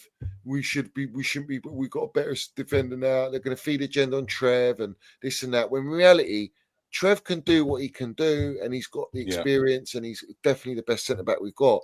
But if you put situations in front of him where his teammates are not in the right positions or allowing City to get in, you're exposing the kid no matter what. And we've had that all season. You know, and ever since Lavia's been injured, that's where it's really, really hurt Chelsea, because he's the one that gives you the balance. He's the buffer, isn't he? At the end of the day, he takes up that bit of pressure and hopefully breaks it up before it even gets to someone like Trev. So Trev's going to have all the pressure in the world on him for this game, where he shouldn't have. For me, he has got no pressure at all from me as a fan, because at the end of the day, I see that kid gives it his all. And he needs our respect. He needs our support. He doesn't need any stick. He's got, listen, like, he's got all our respect, and we will always back Trev, bruv. I've always backed him when he listen. If people can't open their eyes with the way Trevor was treated, then I don't know what the hell does. You know, that was criminal what they done. It was absolutely criminal. Let's face it, he had every right to tell Clearlake to get fucked with the way that they treated him. And the other one is Chilwell as well. I mean, what the fuck's he ever done? There's nothing wrong with Chilwell. I've seen him in training a few times when I've been down at Cobham. So all of this saying he was unwell or this, that, the other was bollocks, because he was out on the pitch training. I just don't fucking get it, do you? It's all, no, I know. It's all down to his wages. Yeah, They want him off the books. But again, we're not selling him. He's a depreciating asset because everybody just thinks he's fucking in the bin. We've got a quality player that we could use. Well, no disrespect, to Cucurella, bruv. But if you put Chilwell in that defence, right, with Trev there, and you got James, now we're talking. Do you know what I mean? Like you look a little bit more. You got a bit more leadership from the back, and more experience, and the team needs it at the back because, let's be honest, that back line we've had this season's been a shambles. Yeah, and one of the things that Chilwell has got is he's got a bit of experience, hasn't he? So I'll tell you what. Would you lot take Chilwell at left back? Have, let's say, Colwill, because he's probably the better of what we have on offer, along with Trev, Reece on the right. And I like Cucurella because he's got a good football brain and he has proved himself. I might even stick him forward onto the left wing. No, I'd go for it a bit there. I'd put Cucurella. What I'd do is I'd play Cucurella like in that kind of 6 area. Right. Yeah. Fuck Enzo off. As long Fuck Steve, off Enzo. Enzo's a liability, isn't he? Enzo's a liability. Out. As long as whatever you say, Enzo doesn't play, I agree with you. He's going to throw him in tomorrow. For me, every time Enzo and Caicedo play without a Lavia, Enzo leaves Caicedo to do twice the amount of work just so he can big it up and have a cigar out, he's in lazy, front of the cameras. He's a lazy fat cunt. And even though Drinkwater Hall played not fantastic the other night, it was good to see another player play in that position other than fucking Enzo. Yeah. Do you know what I mean? We won the game, didn't we? So, yeah, I'm easily what's the name in playing Dewsbury Hall over Enzo any day of the week. Yeah, I mean, and let's face it, he's average at best anyway, Dewsbury Hall. I mean, to be fair, there's a lot of good players we have. They've not been given a chance to prove themselves in the team. So they've not getting any form of experience or even in-game form. So they're looking crap when they come on because they're just not getting it. I'd play Nkunku. At the end of the day, he's a decent player. He's got experience of big games, but they'd rather play Miss Jackson, knowing fine well, if it wasn't for Jackson and Sanchez, how many games would we have won instead of losing? Yeah, and I'd also think that I've never known a player at Chelsea be picked by the kind of ownership other than Enzo. He has to play, doesn't he? Yeah, it just stinks. Everything around Enzo, his PR, the fact that they swept all of his, all of his racism stuff was all swept under the carpet. It was like, I can't believe this club literally condoned what he did. Do you know what I mean? You get rid of Mount as the face of Chelsea and replace it with him. I mean, which fucking... Do you know what? Decided that? As much as with a lot of players, if you are upgrading a player, I understand moving someone on. Like when we got rid of Gallagher. Now, Gallagher, I didn't want him to go. He was a tireless workhorse. He landed everything he could. He may not have been the most technical player, but he certainly gave you loyalty and mentality of everything he could do on the pitch. So we didn't get an upgrade. We were just given the usual crap of a few more kids and a few more dodgy deals. They took Felix because it was part of the deal, but they just put him on the back burner, knowing fine well that's Gallagher's money. So now it's got to the stage where there is interest in Felix. They'll go, okay, well, now's the time we can get our money back from Gallagher. That's all of our profit from Gallagher coming back. Yeah, I'm getting sick of this shit, man. Honestly, it's just broken out. Man United have entered into direct contact with Chelsea over Nkunku. and Man United and Chelsea are considering a swap between Garnacho and Christopher Nkunku. There is no final decision on this yet, but this swap is an idea that is being discussed. Fuck off. Literally, just fuck off, man. It's just pure madness. In terms of football, why would you swap a kid just because of shirt sales for someone that's actually proven as a decent player? At least Nkunku's some sort of striker player. Exactly. You're fucking. You're not giving us a striker. You're going to allow us with Jackson up front again, all right? And you're bringing us Garnacho, who's going to compete with Sancho that you brought in. But Sancho's 25 million. Don't worry about it. Listen, I'm done with this shit, bro. Honestly, I'm done with it. How much more? I don't think there is. Name the last swap deal between any two big clubs. They never work. Swap deals never work. I don't think it'll be a swap deal for the simple reason of PSR, because without getting too technical, I'm not no expert, but if you sell a player, homegrown player, you can put the money straight on your balance sheet, can't you?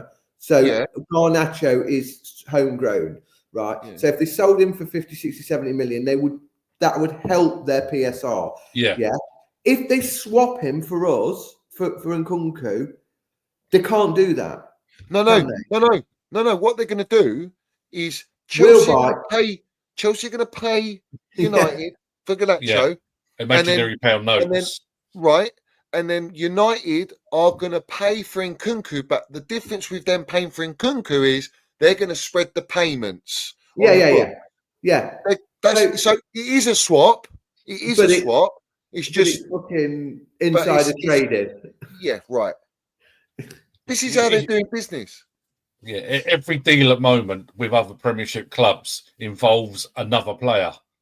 It's just the way it is now. This is Clear Lake's model in full flight. Having to take Kellyman because we was getting a deal with someone else. And why are you helping? Why are you helping Man United? Because they don't care about performances on the pitch, do they?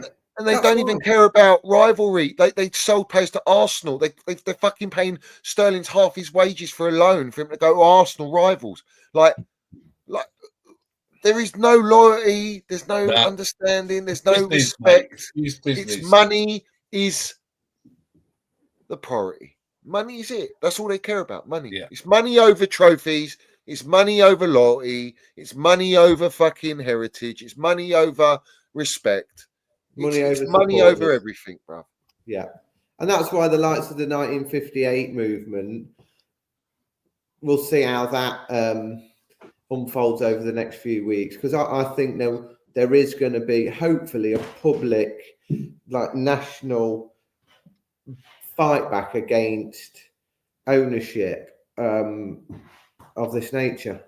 Well, I think it needs to be highlighted more at the end of the day. We see what the American ownership is doing to the clubs, but what people really need to wake up and see the bigger picture is further down the line.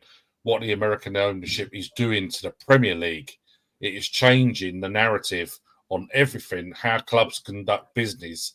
The FA are also equally to blame with this, and UEFA, with all of their rules and cappings, because it plays straight into the hands of these moneyball idiots over in the States. Mate, I've said, my channel it's about we need to team up with United. Chelsea need to team up with United, 100%, because the way our two clubs are literally on the same level, except United are 12 years into it. Yeah, it's not changing, and I don't want to see Chelsea go 10 years not being in Champions League, not winning trophies, buying fucking players with names, and then the rest is all just dross and changing managers and increasing ticket price. It's a joke. It's an absolute joke. It's a con. And we're going to have teams, like you said, Nottingham Forest, Bournemouth are catching us. These clubs that should be nowhere near the Galactico teams. I'd like to see. Even if we got into the Champions League, can you imagine that? What's that? What's that? Can you imagine what it'd be like if we got into the Champions League actually on the pitch? Oh, no, we'll get battered. We'll get battered. Yeah. We won't even make it. I don't think I can honestly say this team wouldn't be able to compete playing Premier League and Champions League because you can't afford to have a B team, C team. You got to play your first team in Champions League. You can't be mucking around, resting players. And I honestly say every year that Chelsea ever competed in the Champions League, they went to win it. They often fell short, but they went to win it. They tried everything. I don't even think this team, this ownership, this time, that even if we made top four, it would make any difference in terms of our competitiveness for the trophy. We struggle at the moment just on our current weekly planner of playing games, with the so-called A and B teams. They're wanting to sell a lot of the B team players as such now. Now, bear in mind, we've still got more games to play in the Conference League. Could you imagine what it's going to be like? Let's say Nkunku goes. We're losing a couple of players now already. And with what's coming in, we're going to be even weaker in the Conference League, which is lowering our chances down of actually getting any further in that tournament. So for me, 3 seasons is it. If come the end of this season, we've got no Conference League trophy and we're out of the top 6, so we've got no Europe. If the fans still want to sit there and say their glass is half full, then they're all deluded tossers and they need to go and support Spurs because I'm sick to death of them. They need to show their colours, get down a bridge and start having a scream up at the owners, calling them out for what they are, which is a bunch of robbing arseholes. Facts. I don't know how much more people want to take of it. How much more do you want to take? I think this season's it for me. I mean, as you know, I've given up on going to home games totally now. I just don't go to them because for me, it's just not my home ground anymore. I would prefer to go to away games to see the real more hardcore element in mass numbers as opposed to just a sprinkling of decent supporters like yourself, Sizzler, when we go to the home games. Because there's certain sections which are very quiet or they're singing stupid little songs trying to G up sort of fake narratives of we're okay, don't worry about it. I'm sick of it. Just absolutely to my limit of it, to be fair. After 50 years of attending to see this club, this is the worst I've seen it, and I hate it. And I hate the owners for what they've done to us. Yeah. And it's really impactful when you say that, Steve, coming from somebody who has been going for 50 years and it's part of my DNA. I used to walk past the ground every day on my way to school. My first job, I used to walk past the ground down to Fulham Broadway or down to Brompton to go and get the tube to work. And for me, it's like you're taking away a part of me, part of my soul. In the club was a part of my family. And even, a lot of my family, I can remember going to football with my dad, my brother, and even my granddad. And, 4 generations standing there in the old shed. Now, I've got no chance. And I can't honestly say when people go to a friend of mine called Stuart, who lives out in Watford, he said, let me know when you're going to Chelsea next. I'll come with you. I said, mate, I really don't want to take you. I said, I'm so disheartened with what I see of what Chelsea have become. It is a shadow of the real Chelsea. It's not me. I don't want to take you to that because you'll get a false image of what being a Chelsea supporter is. At the moment, it is all smoke and mirrors. It is utter shit. And if you think about it, right, it took Chelsea 100 fucking years of their history to get to, be an elite club. Okay, they won it in the 50s and they won the FA Cup and they won it. But it took us 100 years, right? Yes. Yeah. And we became arguably up there with one of the best sports teams, franchises in the world. Yeah, we've got 400 million fans worldwide. We've won the Champions League. We've won 5 Prems. It took fucking 100 years to do that, and these guys have fucking destroyed that. Destroyed it. Yeah. And they don't realise it's not just all right. We'll have it back now, please. We've had a couple of years in the doldrums. Yeah, it could. I'm not. It could take a fucking another 100 to get back. And do you know what they brought us? They've gutted us out that bad. That listen, we spent that much money, 1.5 billion, and we need a rebuild. We're talking about a rebuild. When you're talking about we need a spine, what's that? A rebuild.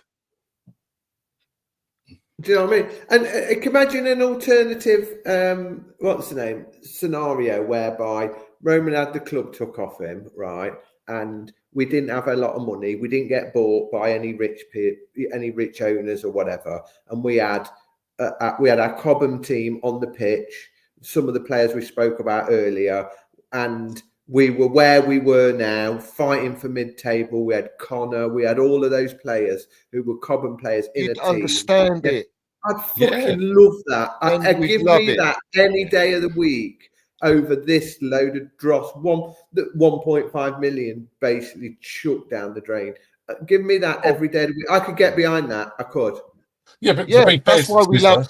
That's why we love Lamps. He's bringing through our youth. We had a transfer ban. It was all against us. But look how we come through, because the DNA of Chelsea and the Cobham Academy is you can't put a label on that.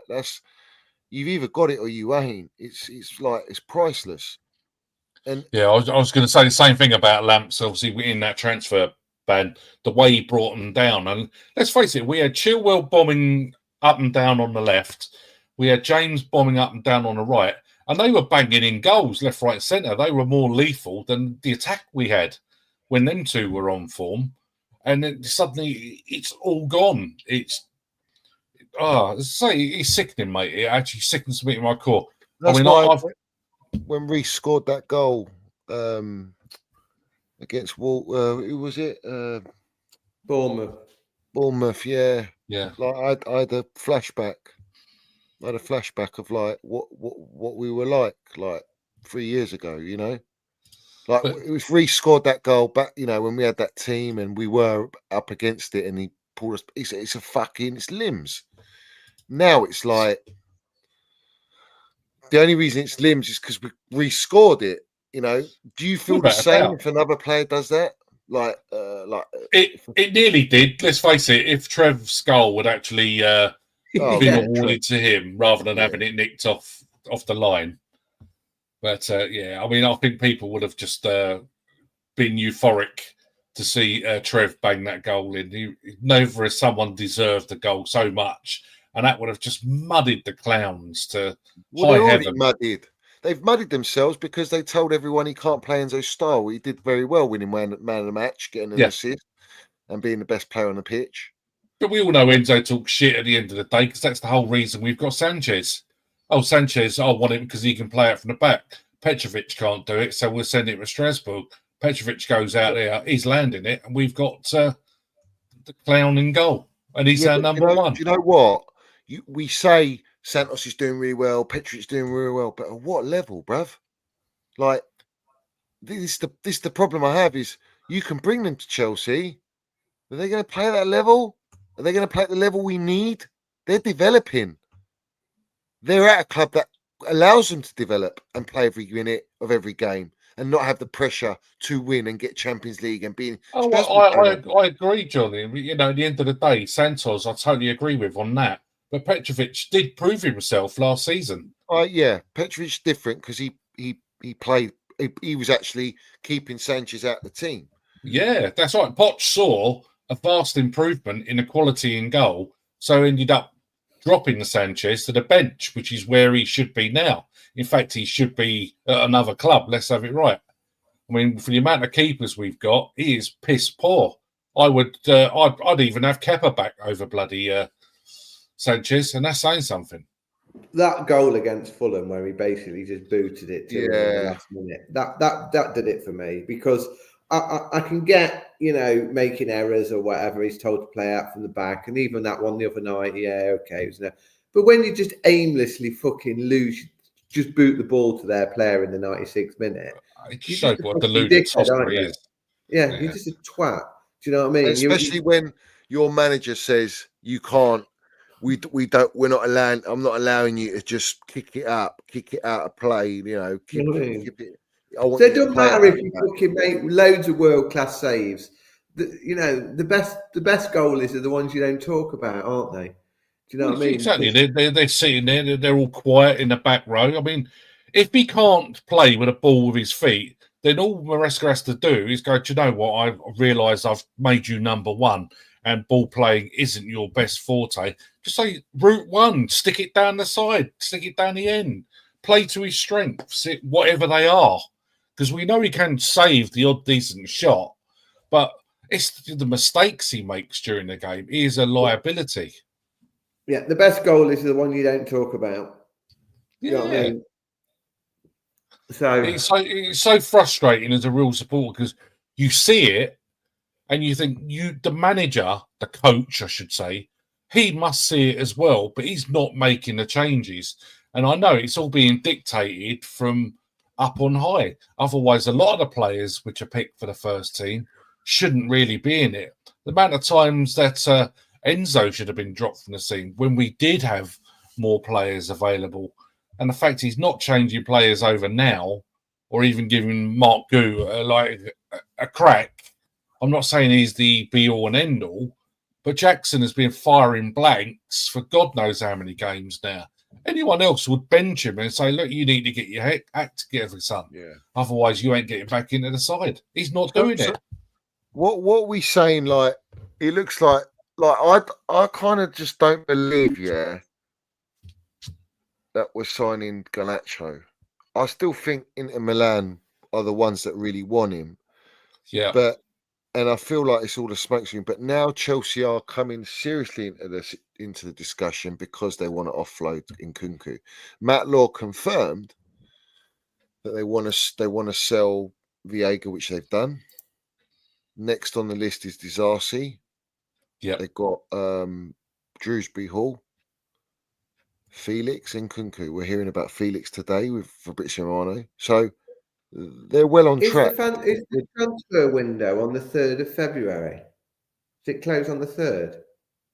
Is it the 3rd? I thought it's the 31st. I don't know. Because we're playing on the 3rd, aren't we? Normally it's the 1st of end of Jan, isn't it? Like 1st of February. Does anybody know in the chat? Let's have a look. Because I was just thinking we're playing that night on the 3rd, aren't we? We've got West Ham at home. Oh, mate. That's going to be...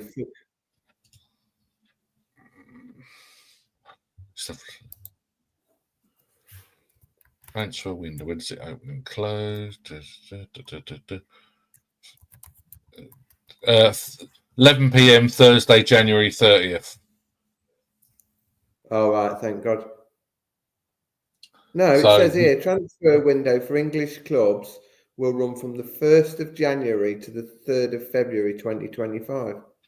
Oh, right. I'm looking at Sky Sports, but there you go. All right. Oh, well. They've got another week to basically fuck everything up, and I'm sure they're going to do a great job of that. Yeah, it's just what my worry is. We've got the freaking West Ham game on that Thursday night, on that Monday night, haven't we? We're going to have a situation, if it is the 3rd, where the transfer window's going on and we're playing a game. That's just going to be fucking carnage. And do you know what? If it involves players that haven't moved yet and they're not even going to be on the bench, they're not even going to be on the bench, which is going to tell you what's happening.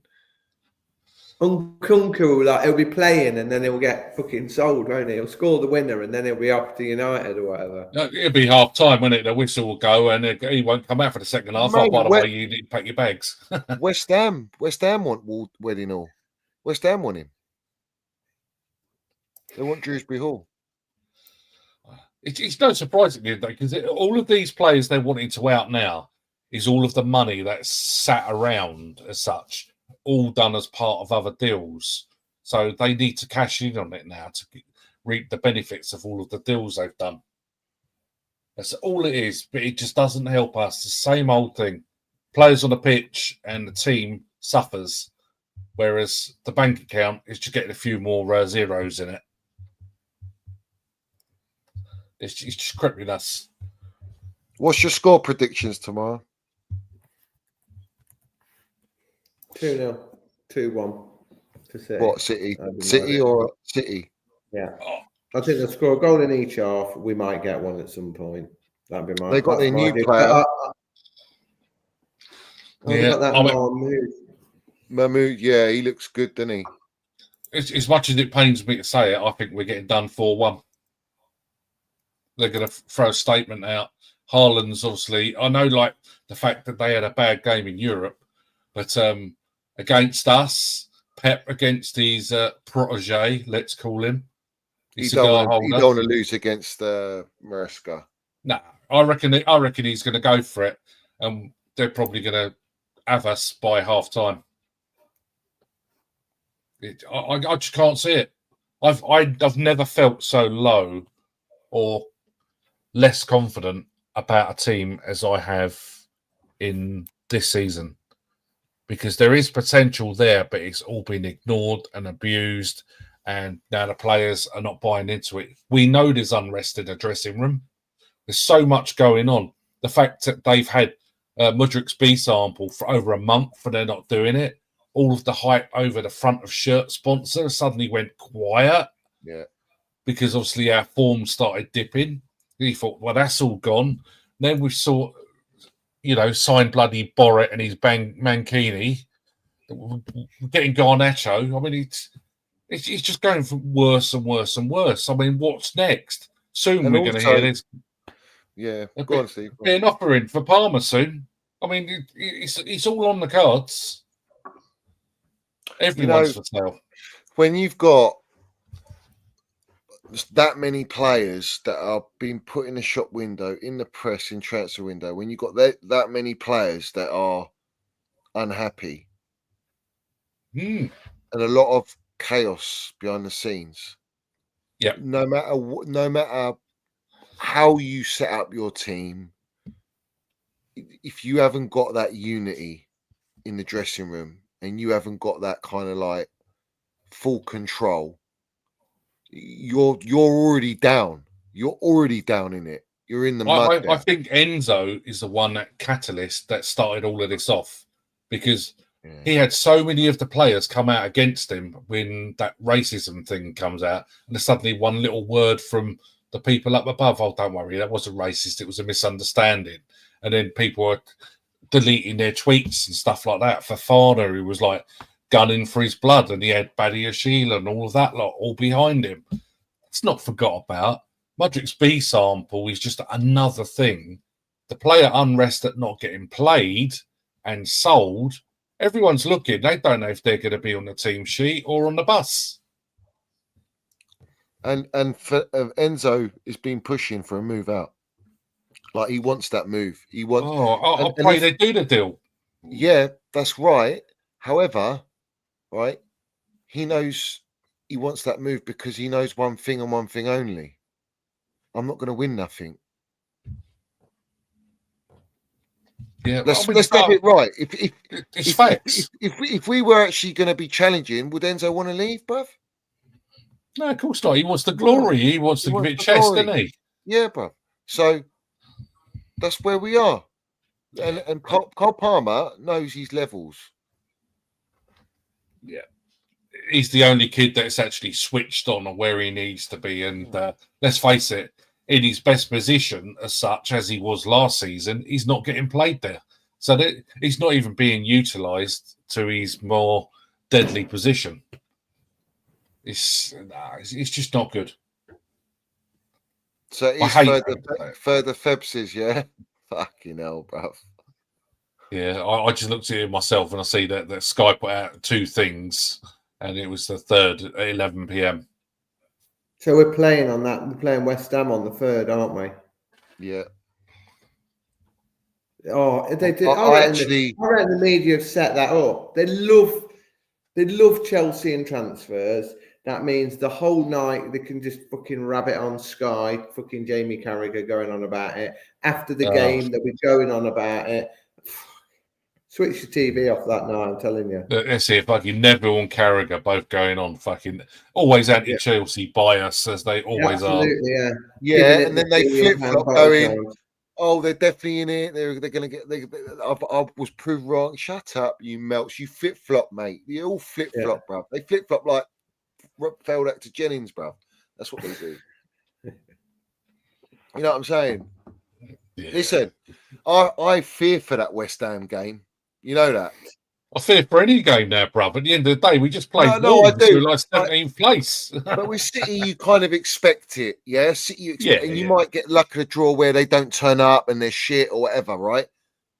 But a game like West Ham against Potter and all that, I don't know, bruv. Like, Potter's going to be up for it big time. He want to prove a point and say to the clowns, like, you know, you paid me, and this is what I could have done for you if you'd have let me land it. Facts. He got done hard, man. He got hard done by the geezer. Like, he did. I don't care what you tell me. I know he's a jellyfish, whatnot, but no, I agree, mate. The guy got absolutely fucking killed. You know, people didn't really have a chance to get to know who Potter was and what he was about, because he was thrown in at the deep end, which is his own doing because he accepted the job. Well, he ain't going to turn it down. No one is. He was a clever guy. He's got a good footballing brain, and he could be an elite coach in time. He wasn't ready for Chelsea. He was sold a dream which was never going to work. And so far, everyone that's taken a seat after him is failing. And I can't see it changing anytime soon.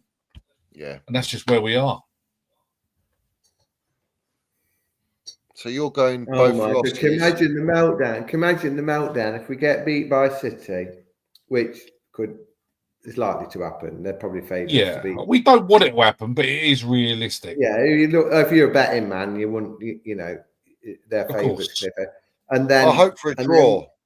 A draw. Yeah. And then we got West Ham. Fucking Ada, with Potter coming back in it on a Monday. The worst thing about a Monday night game is that you've only got one night that game. Everybody's sat at home watching it. You've got all that crap with Monday night football going on. If you lose on Monday night, it's headline news. Any of the big teams lose. It goes on for a couple of days. It's fucking on transfer deadline day where you ain't bringing no signing. And that's why on 3 o'clock on a Saturday, or sometimes 2 o'clock on a Sunday, it gets in and it's in and around the other games that are happening. But that Monday night, the fucking world is watching. Literally, the world is watching. It suits the American time zones better. So you've got all of that. Fuck's sake, if we get beat and then end up bringing Garnacho, because they'll leave it right to the deadline as well. They do that on purpose for. Yeah, they'll be like, oh, he's come to save Chelsea from that bad result. Don't worry, guys. Here's the PR. We got nachos at the bridge. You know what I'm saying? It's like, if we get beat by West Ham and we sign Garnacho that night, that's it. I'm done. I'm out. I'm gone. I'll have to book you a plane. You let her come out here, sis. Fucking yeah. Fuck's sake. I'm going on. You're going to have to support a fucking baseball team out here or something like that. I don't know.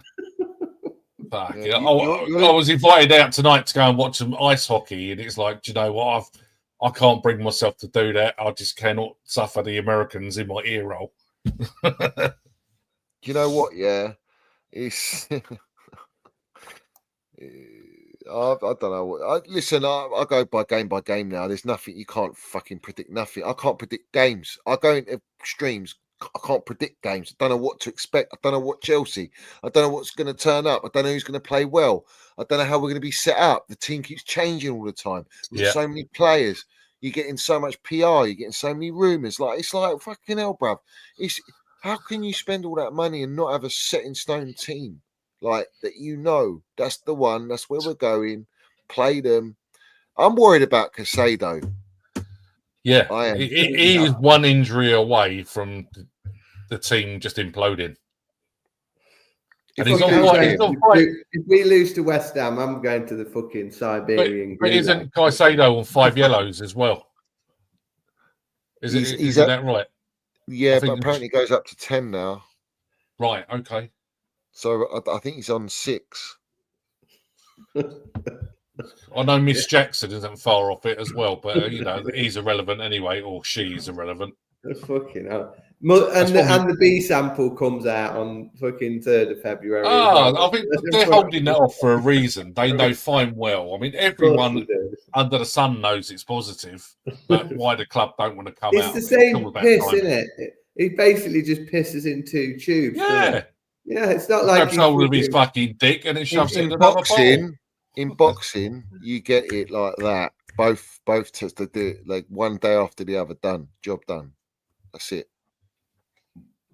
You know what I'm saying? I'm fucking honestly, yeah.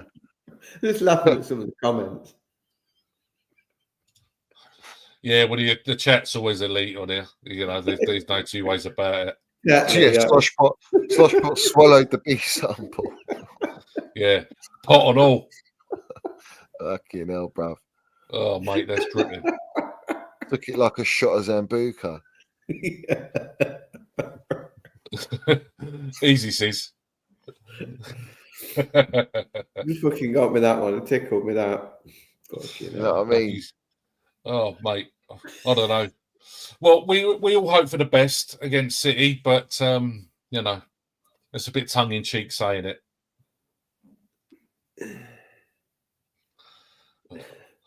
This is going to keep rolling. All this PR is going to keep rolling. All this PR is going to keep rolling, mate. Yeah, it's fucking. It's there. Relentless, mate. Isn't it? Yeah, it is. It really is.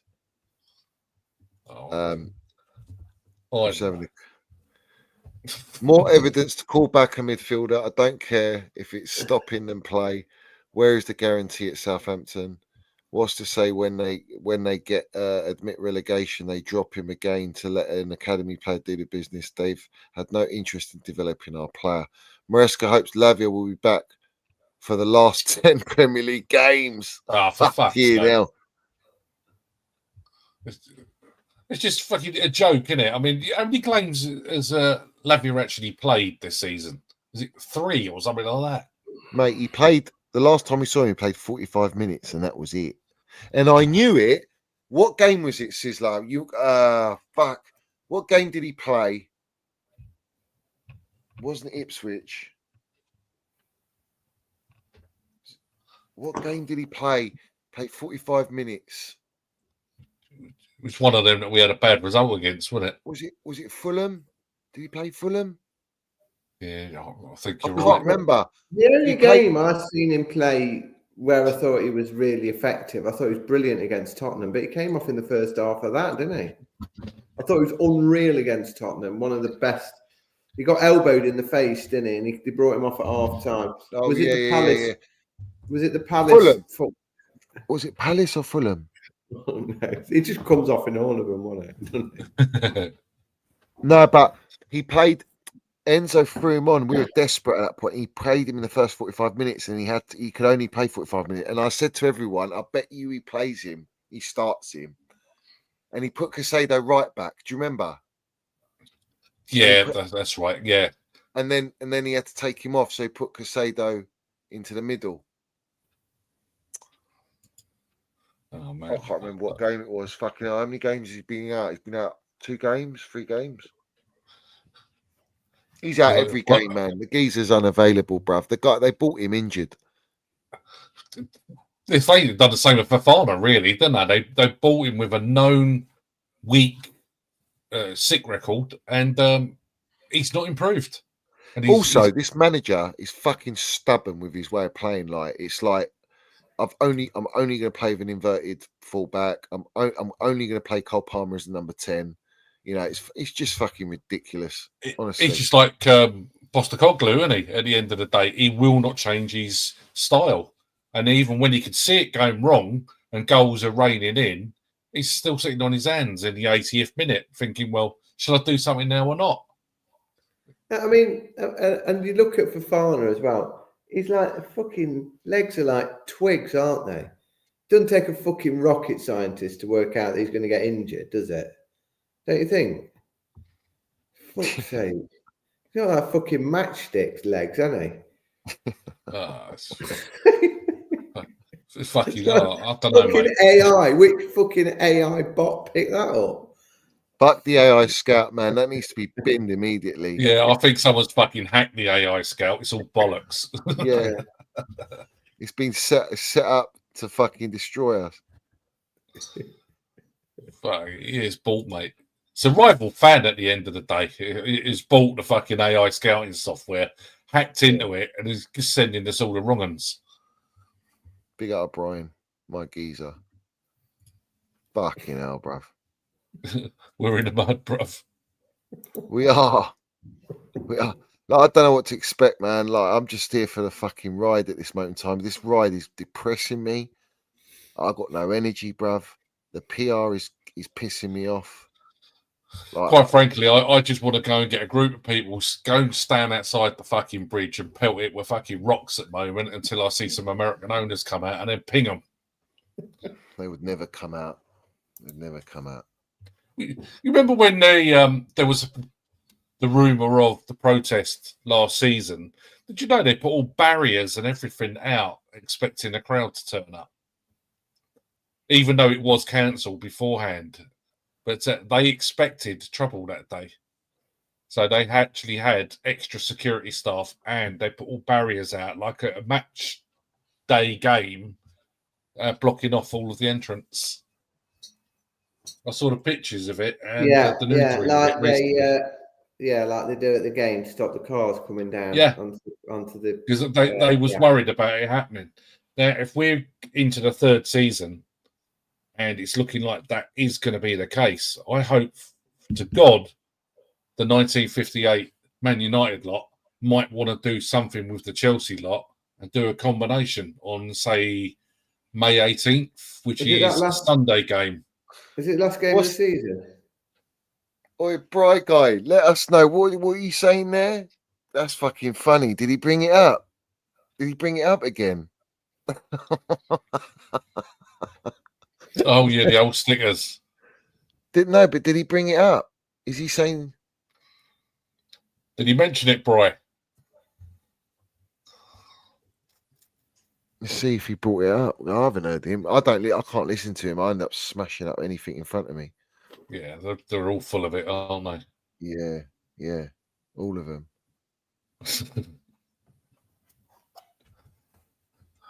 Oh, no, Norris is from before. Yeah. Okay. Yeah, he won't bring it up. He doesn't want to bring that heat. He don't want to bring the heat. You know what I mean? Yeah. But listen, big up to everyone in here. Smash the likes. The likes are poor. As always. Yeah. Come on, you lot. You're getting all this for free. You might as well click that like button. You know what I mean? Hit the like button. Make sure you subscribe as well, guys. Respect to you two coming on. We're going to see what tomorrow brings. And I'll be back tomorrow with my usual landing. And we'll see what the result is. We'll talk about the game. I'll give my review and that. And what other PR is going to happen. It's been a bit quiet a day with a PR, but it's starting to build up at night as it always does. Yeah, but you got to think, Johnny, a lot of it comes down to the hours. I mean, as I'm out here in the States at the moment, obviously, for me, it's just the afternoon. We got American owners, remember? So by the time you finish your streams and things like that, after midnight, that's when they're in the office. Yeah. Trying to do deals. Yeah, that's the one. Clowns. Absolute clowns, bruv. But listen, big up to everyone. Put all your comments down below. Smash the like button, all that. And we'll be back next week for a sit down. And I'll be back tomorrow. So make sure your noties are on. And respect to everyone supporting the channel. Up the Chelsea, up Mills FC. No surrender as always. And big up everyone, yeah? We move. Cheers, Let's guys. see. Let's see what happens tomorrow. Thanks, Johnny, mate. Cheers, go. Steve. Have a safe catch trip you back later, to the guys. States, mate. See you later. Yeah, well, it's a cold one. Big up the chat. Bit of cold Palmer. Come on. Let's go. Don't know about that. It's more like day after tomorrow out here. God. Big up, lads.